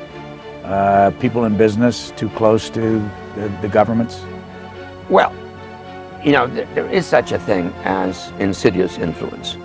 And the question is, how does it operate? Does it involve bribery? And does it involve some sort of psychological domination of individuals? I don't believe in this notion of some sort of secret societies controlling people. But of course, in any political system, there are sort of over-the-table and under-the-table arrangements. How do the American people know that 9/11 was staged, was engineered by you, David Rockefeller, the Trilateral Commission, the CFR, and Bilderberg Group, sir? How do you know it wasn't staged? Okay. It's a question. Answer my question. You sponsored Al-Qaeda, sir. You are a criminal. Oh, sit down. You sponsored Al-Qaeda. In 1979, you gave him money. That's true. You're a CFR scum. You are CFR New World Order scum. You and David Rockefeller will never have a New World Order. Answer my question. Will you please sit down and shut up? Answer. You will never get a New World Order. Never. National sovereignty will prevail. The New World Order is going down, sir. You can laugh. Wake up, people. Wake up. Research the New World Order. This is important. Look it up. Investigate it. You mentioned something earlier that you've done that comes up right in the spot that you're sitting many times by our callers across the country. And that is a suspicion that there is a conspiracy afoot through the Trilateral Commission and the Council on Foreign Relations. You ran the Trilateral Commission for how long? About 3 years, I think. Something like that, 3 years. Not only did I run it, I helped to found it and organize it with David Rockefeller. So if any of our viewers are conspiracy-minded, here is one of the conspirators. It's a criminal, illegitimate foreign banking cartel that runs America. 118 people only sit on 288 corporate boards that unify kind of this media conglomerate and corporate America. So you have people involved in Kraft Foods, Monsanto, so many different things, defense corporations, the pharmaceutical industry, lobbying together, all sitting on these boards, and it really is such a small amount of people really controlling all these things from the top down. It's a big club, and you ain't in it. You and I are not in the big club. The owners of this country, the real owners, the big wealthy business interests that control things and make all the important decisions, they own you.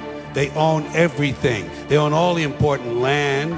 They own and control the corporations. They've long since bought and paid for the Senate, the Congress, the state houses, the city halls. They got the judges in their back pockets, and they own all the big media companies, so they control just about all of the news and information you get to hear. They got you by the balls. Hundreds of mainstream news articles a week are saying there is a new world order, a global government. It will be run by the very banks that are collapsing society by design. Here is Time Magazine headline, New World Order, and they say a new bank of the world will rule the United States. Here is the Financial Times of London, and now for a world government is the headline. They're openly announcing that the banks will rule the planet. The ultimate goal that these people have in mind is the goal to create a one world government run by the banking industry, run by the bankers. I met Rockefeller through a female attorney I knew who called me up one day and said, one of the Rockefellers would like to meet you. I said, sure, I'd love to meet him.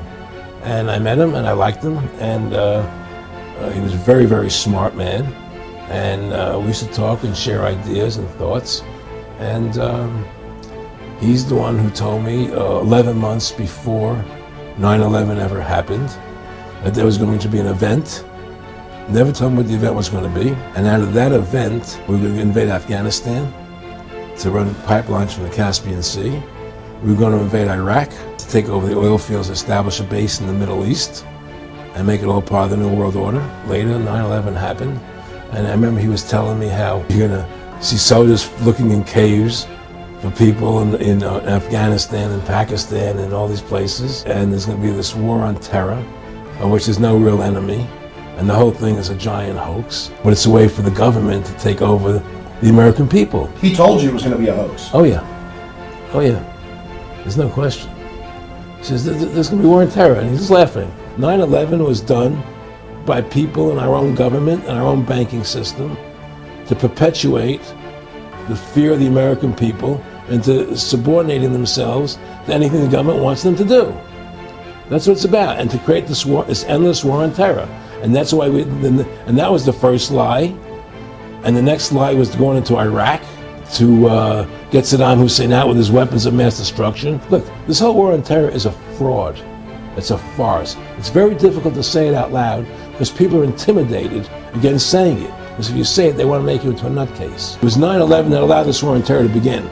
And until we get to the bottom root of 9/11, the truth of 9/11, we'll never know about the war on terror. I have trouble believing this, but a new poll by Scripps Howard and the University of Ohio says 36% of Americans believe it is likely or somewhat likely that the U.S. government either assisted in the 9/11 attacks or did nothing to stop them. Let us never tolerate outrageous conspiracy theories concerning the attacks of September the 11th. Malicious lies that attempt to shift the blame away from the terrorists themselves, away from the guilty. Are you one of those that was an inside job, guys? Well, let me tell you something. An inside job? How dare you? How dare you? 9/11 was not an inside job. It was an Osama bin Laden job with 19 people from Saudi Arabia. They murdered 3,000 Americans and other farmers, including over 200 other Muslims, and we look like idiots, folks, denying that the people who murdered our fellow citizens did it when they are continuing to murder people all around the world. So we heard from you. You go away.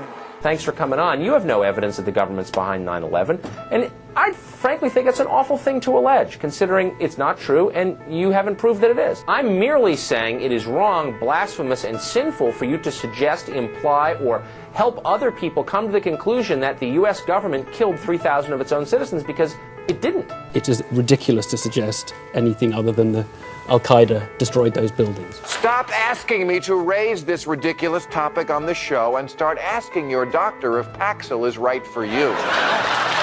Whatever one may feel about President Bush, that the government would deliberately kill 3,000 people. Cheney really wanted to have the cause of death of 3,000 people? Come on. To accuse the president of this, that's a terrible accusation to me. To say that these guys want to attack our country, in spite of the fact I don't agree with their policies, I don't agree with how they prosecuted the war on terror, but to say that they are behind it, or that they wanted to attack us and killed 3,000 Americans is so far beyond the pale to defy credulity. Anybody who thinks that 9/11 was carried out by the government isn't a truther, They're idiots. This whole idea that you have some documents which you say at least reinforce the idea that the government had advanced knowledge that 9/11 could happen. Absolutely. And didn't work to stop it. Now, I find a hard time believing you actually believe that. Oh, come off it, Jesse. No, not come off it. Wait a minute. Every war fought starts with a false flag operation. You can't, in all seriousness, sit there and try and make anybody. Okay, let me ask you this, Piers. Wait a minute. Let me ask you something. How much studying have you actually done of 9/11 other than what the government's told you and what mainstream media has told you? I've been studying it 4 years. I was editor of a national newspaper. I've talked to people. Wait a minute. In depth every day for 5-6 months. Really? So I know a lot about it. Well, and one thing I do know is. Let me ask you this then. You cannot say that any member of the Bush administration knew it was going to happen or wanted it to happen. It's a ridiculous thing to say. Ridiculous. You believe that Dick Cheney, George Bush, and the whole administration should be prosecuted for their acts? You're making up Rosie O'Donnell-like scandals that says that 9/11 was an inside job. Well, why are you not allowed to ask anything about it? No, why, when you concluded. approach the government, I approach the government. I read everything possible. I watched all the hearings. You're right. I haven't read. You looked at my reading list. Have you read the 9/11 report and you think it's a piece of fiction? No, I believe everything in it. I believe my government's never lied to me, have they? And you notice how if you bring up 9/11 and they have any questions about it, immediately everyone attacks you over it, tells you you're crazy, calls you Rosie O'Donnell, insult you. Why? Because I ask questions? Defense of free speech. Popular speech, the First Amendment doesn't need to be defended. It's unpopular speech is why we have that amendment. You question 9/11, you're asking unpopular speech today. According to a recent poll, 49.3% of the people in New York believe that our leaders knew the 9/11 attacks were planned and that they intentionally failed to act. Are 49.3% of us just fucking crazy? There are a group of screwballs out here, and I mean truly screwballs, who believe that we were not attacked on 9/11 by terrorists flying planes, that those people really weren't killed by terrorists, that that's not what happened. And in fact, George W. Bush was sitting somewhere in the White House basement with one of these plungers, and he blew up those buildings. That's what these people believe. They are truly crazy people. Just so you know, we're not muffling intelligent dissent here. If you hear the shouting, it's a group of demonstrators who've come. 9/11 was an inside job. Oh, get a life. Get a life. 9/11 was an inside job. This woman, we need to be clear, is an out-and-out lunatic. She's a conspiracy theorist. She's a 9/11 truther. She thinks that water fluoridation is a government conspiracy. The people who said that 9/11 didn't really happen, or that 9/11 was an inside job, that 9/11 was not actually an attack on our country, but was rather a hoax perpetrated by our government in order to enslave us or something. Yeah, Rachel, because someone who wants the truth about why things are the way they are must believe that 9/11 either never happened or that it was a hoax or that the government completely engineered every facet in order to enslave humanity. Because apparently it's too hard to believe that this government would not care about the lives of human beings in order to advance geopolitical goals. Is it really too hard to believe the fact that Bush and his cabinet turned a blind eye to let the attacks happen or even ensure that they happened? A 9/11 truther. If you don't know what a 9/11 truther is, let me quickly tell you about them. The 9/11 for truth, I didn't know what that meant, that it was a real buzzword for loonies. Perhaps the most fascinating of terms that have become a pejorative for the establishment is truther. It's so-called truthers. The truthers who perpetuate the theory that the United States orchestrated the attacks on September 11th. One of the groups that I've been warning about for a very long time are these 9/11 truthers. Take the 9/11 truthers. These truthers are exactly the kind of people who want to rock this nation's foundation, tear us apart, and plant the seeds of dissatisfaction in all of us. These 9/11 truthers, who I've been telling you for years, are dangerous. I find it amazing, this kind of pejorative term truther for seeking the truth. Everybody's like, truther? You're a truther. You know, when idiots are calling brilliant people stupid, you got a real problem. If a truther is simply a person that cares about evidence and facts, no matter how ugly or uncomfortable they may be, then maybe that's a label we should all embrace. Those people who would like to destroy us are enemies like Al-Qaeda. They'd like to destroy us, and they will work with anyone. There are also people like white supremacists or 9/11 truthers that would also like to destroy the country. They'll work with anybody they can. You know, it took me about a year to start hating the 9/11 victims' families.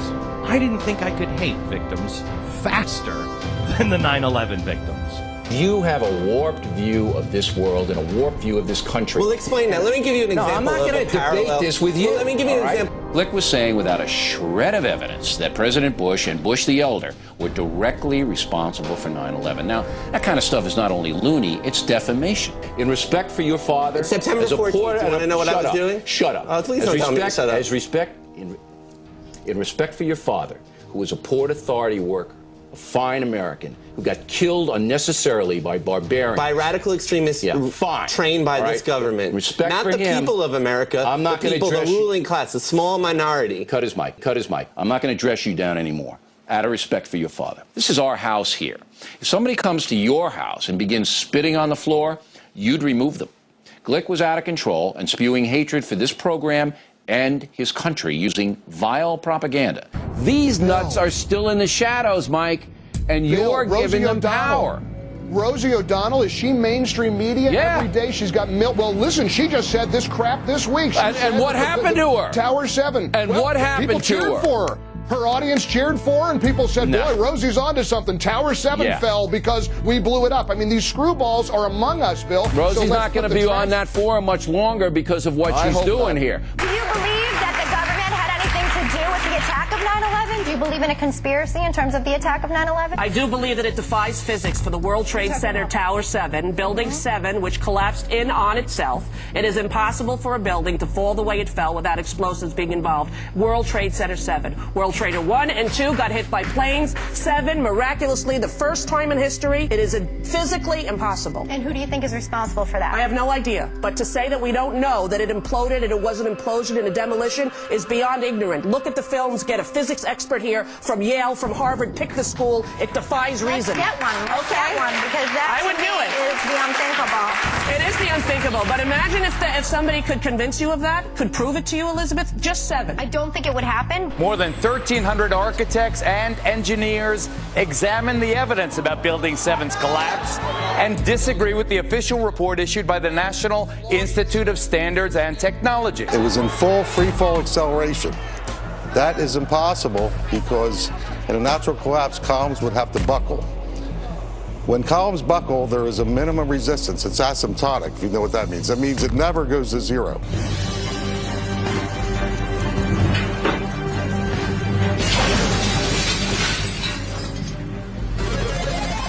Five sheets of glass were broken in that test. Danielle and Ivan, you guessed correctly, and you each received 1 point. The only thing that I've found that is even similar to what we're doing are people who are trying to disprove 9/11 being a terrorist attack. I have literally found probably 10 websites using an example of dropping a bowling ball through panes of glass to explain why the Twin Towers is a conspiracy. You're going to guess your way through them? I did not guess. I was up till 3 in the morning. Looking up conspiracy theories. So it's impossible. You can't reach. So here's what, I guess in layman's terms, to just get my hands here, Peter. So what he's saying is that the top floor collapses, hits the next floor, hits the next floor, hits the next floor. So it's bang, bang, bang, bang. The weight of the upper floors. It would slow down. What I'm trying to say is it was in full free fall acceleration. All of its potential energy was being converted Instead of to what motion. I just described, the thing just collapsed like a pancake. Newton's third law of motion, which states that for every action, there is an equal and opposite reaction.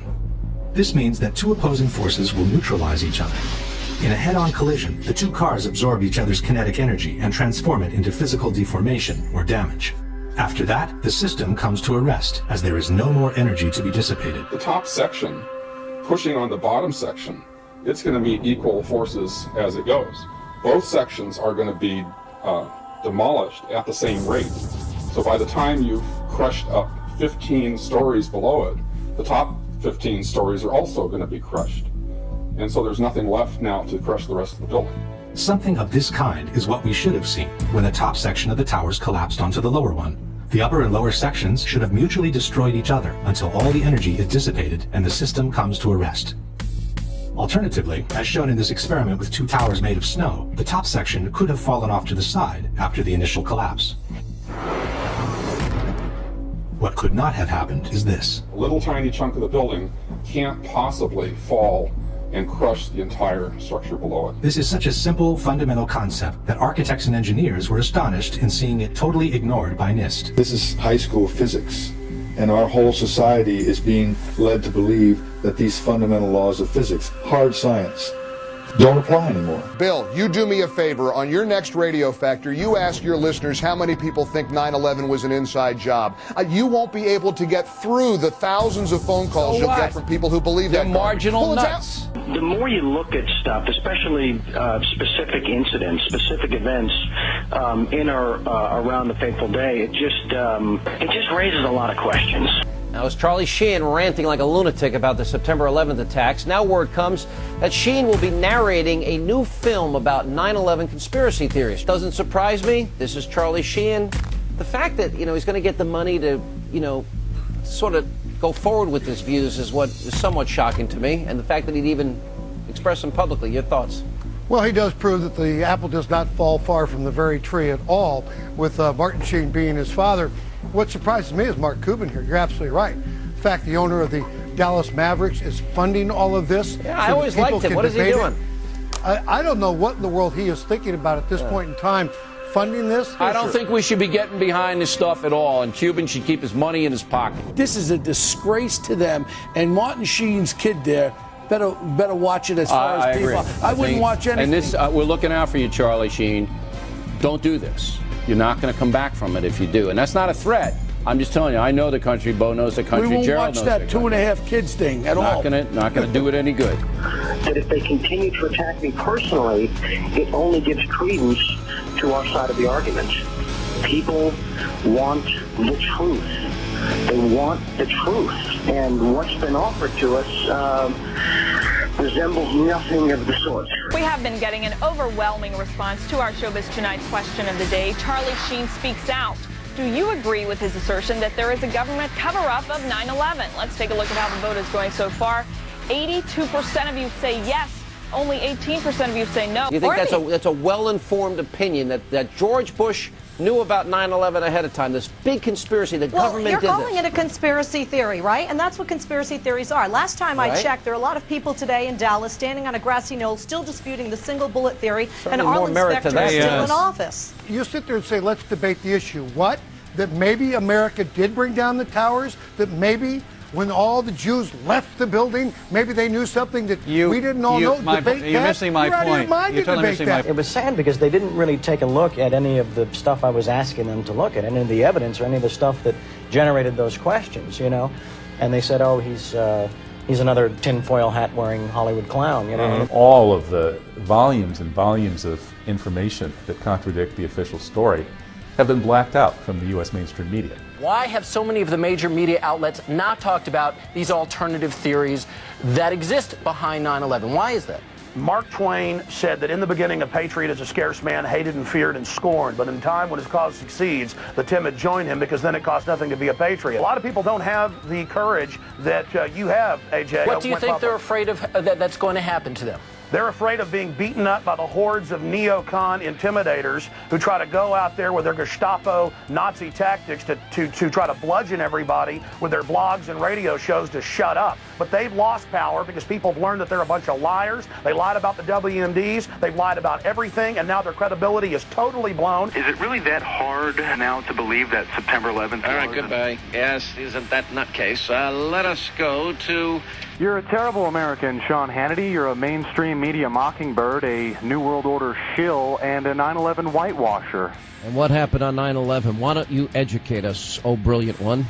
9/11 was an inside job on one level. It was purposely allowed to happen as a pretext for the war on terror. On another level, elements within the shadow government helped and made sure it were to happen for a pretext. Why don't you open your eyes? Look at Operation Northwoods, Sean Hannity. Yes, sir. A declassified government plan to commit terrorism in this country by crashing planes and blaming it on a political enemy. Yeah.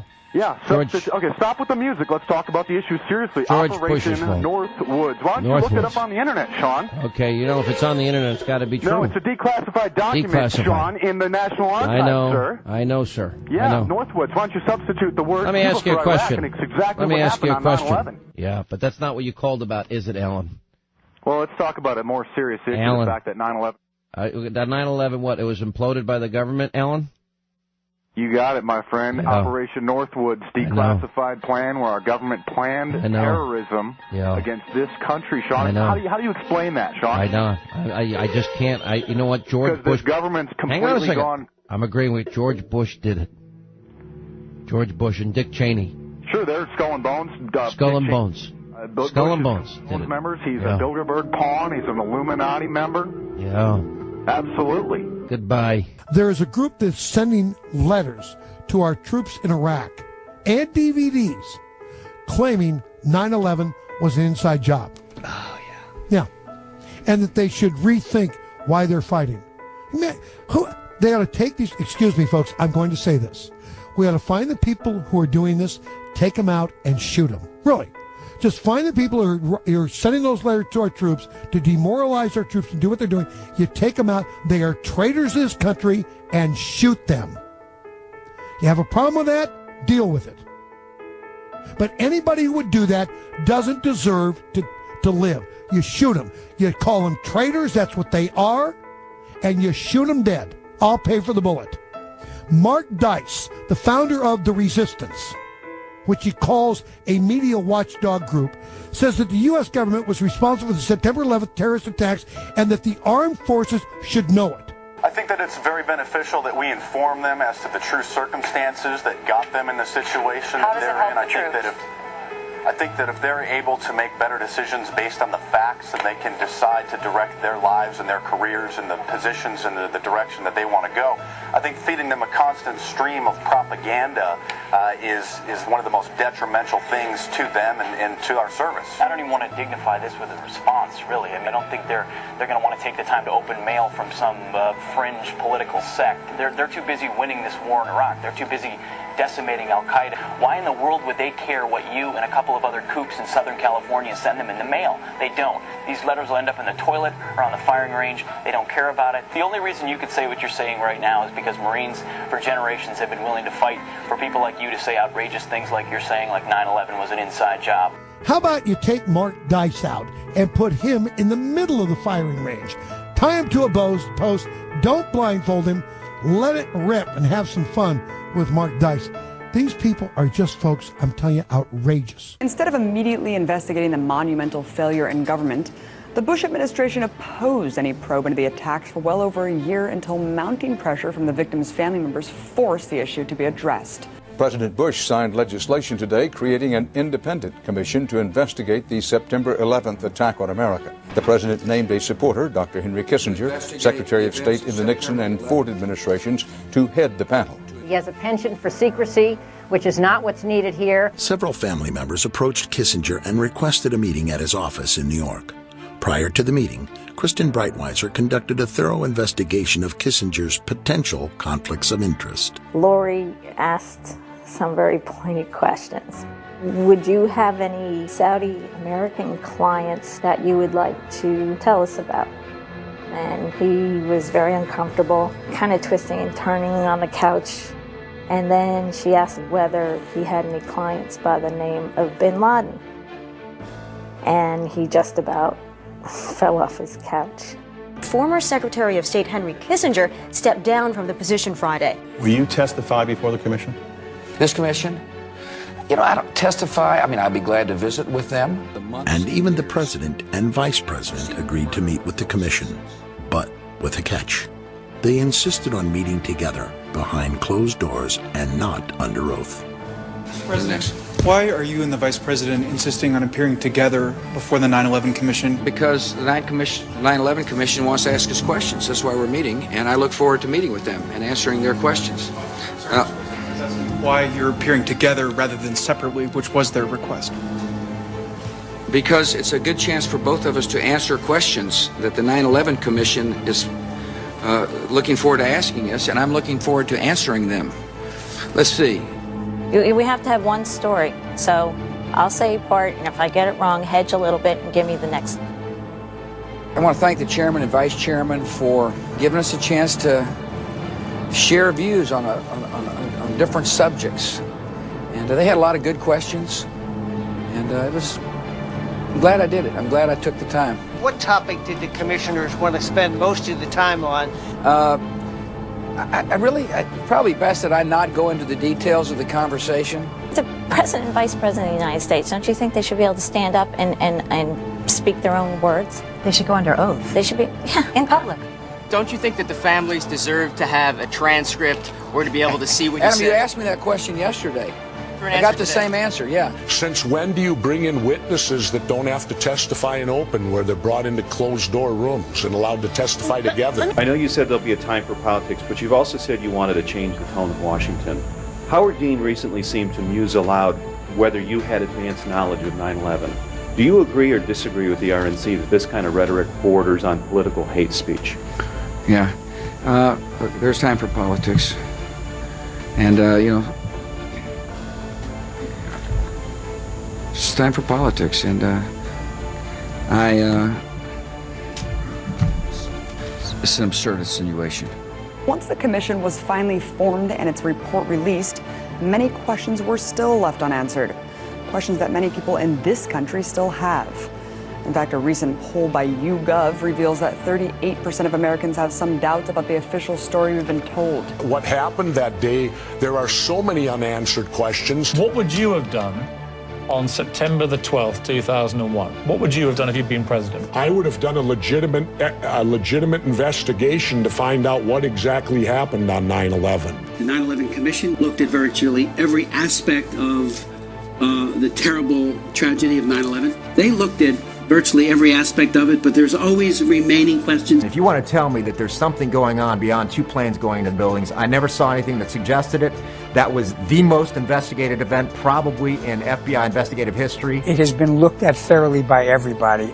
Frankly, you have people who witnessed the planes going into the buildings. Again, the 9/11 investigation was one of the most comprehensive that I have ever seen. Michael Scheuer is the former head of the CIA's Bin Laden unit. Was the 9/11 Commission report a whitewash? It was a whitewash and a lie from top to bottom. A deal announced yesterday between the White House and the commission investigating the September 11th attacks is proving to be rather controversial. You and Lee Hamilton wrote in the New York Times today, you have no doubt that there was obstruction on the part of the CIA in preventing you and your panel, the 9/11 Commission, appointed by the President, approved by the Congress, from going forward with its investigation. It's a scam. It's absolutely disgusting.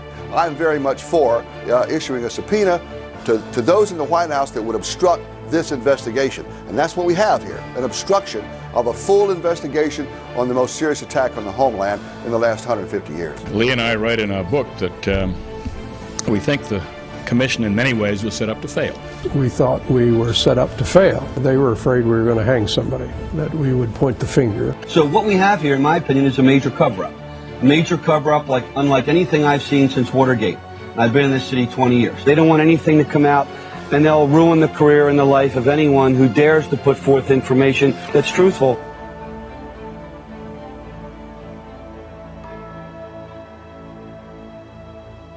This is an attempt to prevent the American people from knowing the facts about how we could have prevented 9/11, and people are covering it up today. And we can't let it stand. So there's nothing reputable about that commission report. It's a piece of fiction. It should be discarded. It's omissions and lies. We are more than a decade after the tragedy of 9/11.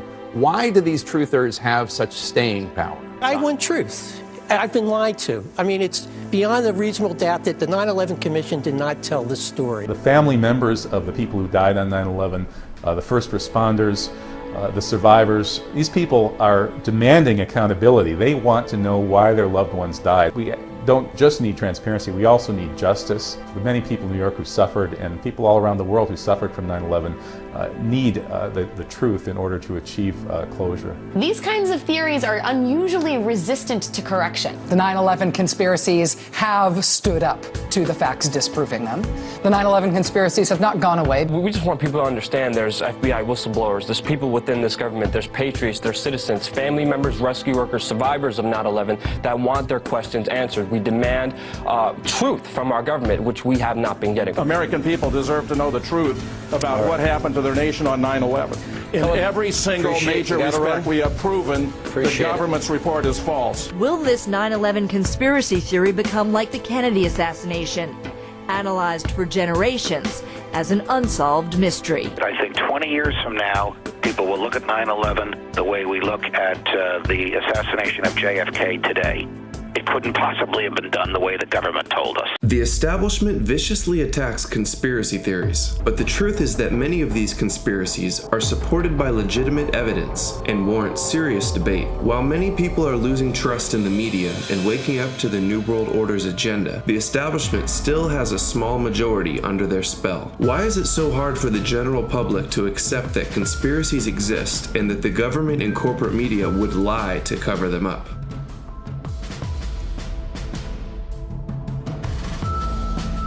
You have to understand, most of these people are not ready to be unplugged.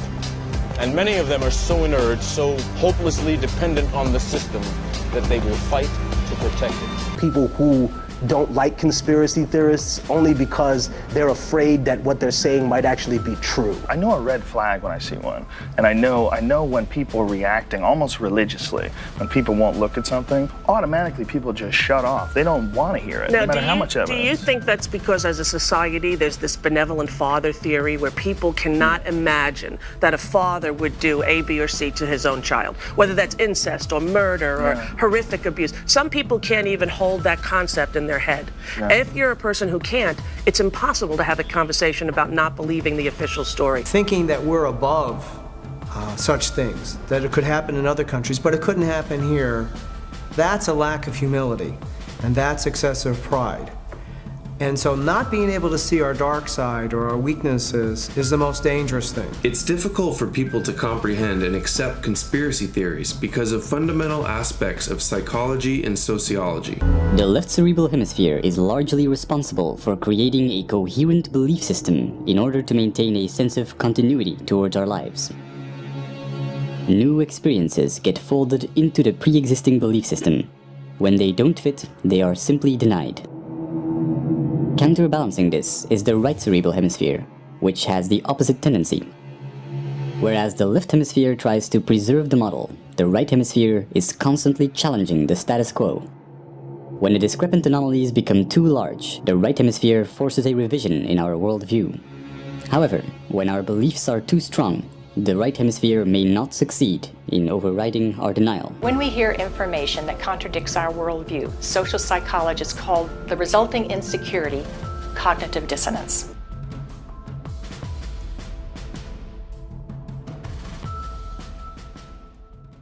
Specific neurons and neurotransmitters, such as norepinephrine, trigger a defensive state when we feel that our thoughts have to be protected from the influence of others. If we are then confronted with differences in opinion, the chemicals that are released in the brain are the same ones that try to ensure our survival in dangerous situations. In this defensive state, the more primitive part of the brain interferes with rational thinking, and the limbic system can knock out most of our working memory, physically causing narrow-mindedness. No matter how valuable an idea is, the brain has trouble processing it when it is in such a state. On a neural level, it reacts as if we're being threatened, even if this threat comes from harmless opinions or facts that we may otherwise find helpful and could rationally agree with. You guys are idiots! No! Have you actually done? Yes, I have! No, you guys are a disgrace. No, you guys are a disgrace because you are spitting on the memory of every person who died. You are spitting on the memory. What the hell? I'm a family member. My uncle died on 9/11. What do you mean I'm spitting on his memory? Because I resent that. I really resent that. And if you're not willing to read anything, if you're not willing to open your mouth, all the crazy how can you call us conspiracy theories? idiots? You fucking care on 9/11. Did you see those planes go into the building, you sick? Why can't you comprehend that planes crash into buildings because terrorists took it over? Why can't you comprehend that? Well, we can understand. Why can't you comprehend that? Yeah, but did you laws think of physics still the building? The laws of the building was designed to withstand, not a jetliner going 600 miles an hour. Yes, it was not withheld. Look, because what makes you think the government could keep you secret like this, and it's an inside job? People continue to be either oblivious to the fact that this information exists or completely resistant to looking at this information. So the question becomes why? Why is it that people have so much trouble hearing this information? From my work, I think we would be remiss not to look at the impact of trauma. Yeah, I was there, and I saw what are you doing about it? I saw people die. They're dying now. They're dying now. You're a disgrace because you don't know anything. You're a disgrace. You're a disgrace. Go home and watch a reality TV. Go back to sleep. You're a hero, aren't you? Stop. So what does that mean? So you think Bin Laden can make Morad stand down? As we know, the horrors of what happened on 9/11 were televised all over the world, and they were televised, in fact, live. We witnessed the deaths of almost 3,000 of our fellow Americans. We know this had a very severe and traumatic impact on a large majority of the population. 9/11 was an inside job. 9/11 was an inside job. You were not there. You were not there. You were not there. 9/11 was a psychological warfare operation. It's an example of trauma-based mind control. This is a kind of mind control developed by the CIA and other intelligence agencies that inflicts massive trauma on people and uses that trauma to essentially control their psyche. And 9/11 traumatized the American people so badly that most people just don't want to go there. It takes a certain kind of courage and a fearless desire for truth. Social psychology often looks at the basic human need to fit in and calls this the normative social influence. Most people want to belong to their peer group. They want to be the same as everyone else when it comes to opinions. In fact, they judge their own personal sanity by bouncing ideas off their neighbors and friends who will answer back and agree on these same topics. People are afraid of being ostracized, they're afraid of being alienated, they're afraid of being shunned, they're afraid of their lives being inconvenienced, they'd have to change their lives, they're afraid of being confused, they're afraid of psychological deterioration. To begin to accept the possibility that the government was involved is like opening Pandora's box. If you open the lid and peek in a little bit, it's going to challenge some of your fundamental beliefs about the world. When we grow up, our moral and ethical compass is almost entirely forged by our environment, so our actions are often a result of the validation we get from society. It doesn't matter if the topics or what you're given are facts or utter nonsense, as long as everyone agrees at the same time. You'll say, well, I'm sane, and your friends will all agree because they've had the same information given to them. The human mind is like a computer. No matter how efficient it may be, its reliability is only as great as the information fed into it. If it is possible to control the input of the human mind, then no matter how intelligent a person may be, it's entirely possible to program what he will think. And yes, it's even possible to program people to laugh at the mere mention of the word conspiracy. Controlling the media is the key to all of it, because if you control the media, you control the mind. All you have to do is keep giving them new updates every so often, and you can change an entire country or a nation or a block of nations who are all getting the same upgrades at the same time along certain paths. You've grown up with this father figure who's on television every night at 6 o'clock, in your house, in your room, staring right at you, and he's a father figure. Would he tell you a lie? So you naturally never suspect him. And this same man will lead you through new topics. He'll introduce experts on the topics. They'll have a little summary at the end of every talk, and you are now left with the conclusion that's presented to you. As you don't arrive at it, it's given to you and it's good enough for you. The only truth you know is what you get over this tube. Right now, there is an entire generation that never knew anything that didn't come out of this tube. This tube is the gospel, the ultimate revelation. This tube can make or break presidents, popes, prime ministers. This tube is the most awesome goddamn force in the whole godless world. And woe is us if it ever falls into the hands of the wrong people. There are hundreds of TV stations, newspapers, and radio shows. But the truth is that almost every avenue from which we get our information in the mainstream media is controlled by only 6 corporations that have one specific interest: profit. News censorship is happening every day, but not necessarily from the top down blacking out the stories, but also in the form of self-censorship, framing, backpaging, all to protect the interests of those corporate conglomerates. So who are the big 6 corporations that control nearly everything you see, hear, and read? First, there's Comcast, formerly owned by GE, which controls MSNBC, NBC, and Telemundo. And there's Disney, which owns ABC, the History Channel, and and ESPN. Next, Viacom, the parent company of MTV, Paramount, and BET. And CBS with all its affiliates. And there's News Corp, which owns Fox News, the New York Post, and the Wall Street Journal. And finally, Time Warner, the parent company of CNN, Time, and People magazine, as well as Warner Brothers. And when the 12th largest company in the world controls the most awesome goddamn propaganda force in the whole godless world, who knows what shit will be peddled for truth on this network? Do you trust the American government? I have certain rules I live by. My first rule: I don't believe anything the government tells me. Nothing. And I don't take very seriously the media or the press in this country. We're nothing more than unpaid employees of the Department of Defense, and who most of the time function as kind of an unofficial public relations agency for the United States government. Let me be absolutely clear. I don't trust politicians. No one does. I don't trust the corporations in this country that you inadvertently work for every time you take this line with me. Let me tell you, the people don't trust you, and the people don't trust the media. Right. And I understand and politicians. In America, we are fed propaganda, and if you want to know what's happening in the world, go outside of the U.S. media, because it's owned by 4 corporations. One of them is this one. And you know what? Go outside of the country to find out what's going on in our own country, because it's frightening. Television is not the truth. We'll tell you anything you want to hear. We lie like hell. We deal in illusions, man. None of it is true.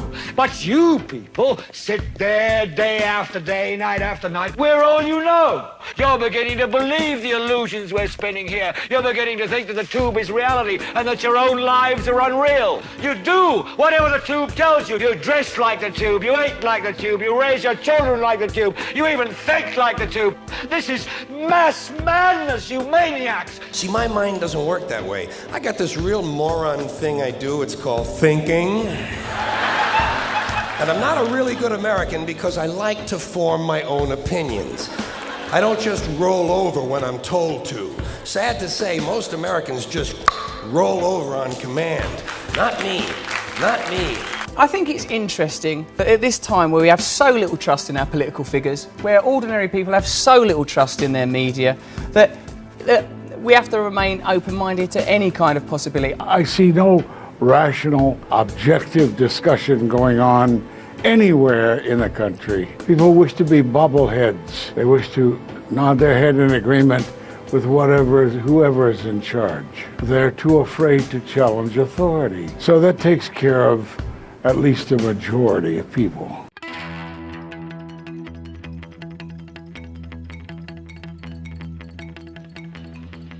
Questioning is patriotic. Questioning is what we're supposed to do as citizens. That's our duty. 100 years from now, I don't want people reading and think that we all believed. I want people to know that there was a minority opinion that didn't go along to get along. And always remember what Thomas Jefferson said: dissension's the greatest form of patriotism. If you don't hold people's feet to the fire, elected officials, you'll get bad government. If you hold their feet to the fire, you'll get better government. If you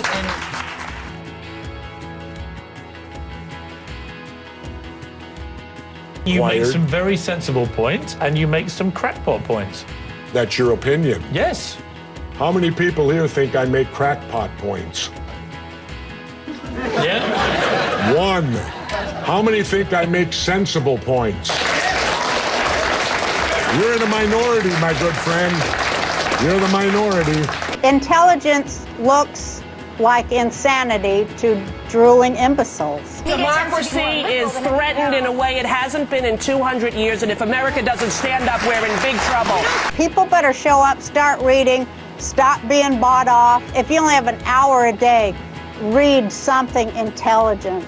Read several sources. Educate yourself. Find out what's going on. Don't stay asleep or go deeper into the mind control, because it will get worse for you. If you're looking to the mainstream media to give you information, you're getting what these secret societies like the Bilderberg and the Trilateral and the Council on Foreign Relations want you to know, so that you support them and you don't fight against it. One thing that has become important for me personally is to educate myself, is to take responsibility. There's that wonderful quote from Mahatma Gandhi where he said that we must be the change that we wish to see in the world. You're not a conspiracy theorist if you just look at the newspaper and you said, I read this in Newsweek, I read this in, the New York Times and so forth, and I want answers. Some conspiracy theories have turned out to be true after all. The great Gore Vidal, he said he was not a conspiracy theorist, he was a conspiracy analyst. And he said there will come a day, if it's not already here, where it will be an article of faith that there are no conspiracy theories. They would call me a conspiracy theorist. Now nobody's laughing. You can't just call us conspiracy theorists anymore and have us just shut up. And the conspiracy theory labels being replaced with, wow, these people are informed. So it's now a badge of honor. It doesn't throw the public off that the so-called authority figures of dinosaur media and corrupt government tell you, oh, don't listen to them. They're conspiracy theorists. We must expose the conspiracy to public view. If somehow every American could be made aware of the facts, if it were possible to circumvent the establishment's channels of mass communication and carry this message person to our friends and neighbors, the conspiracy would collapse like a house of cards.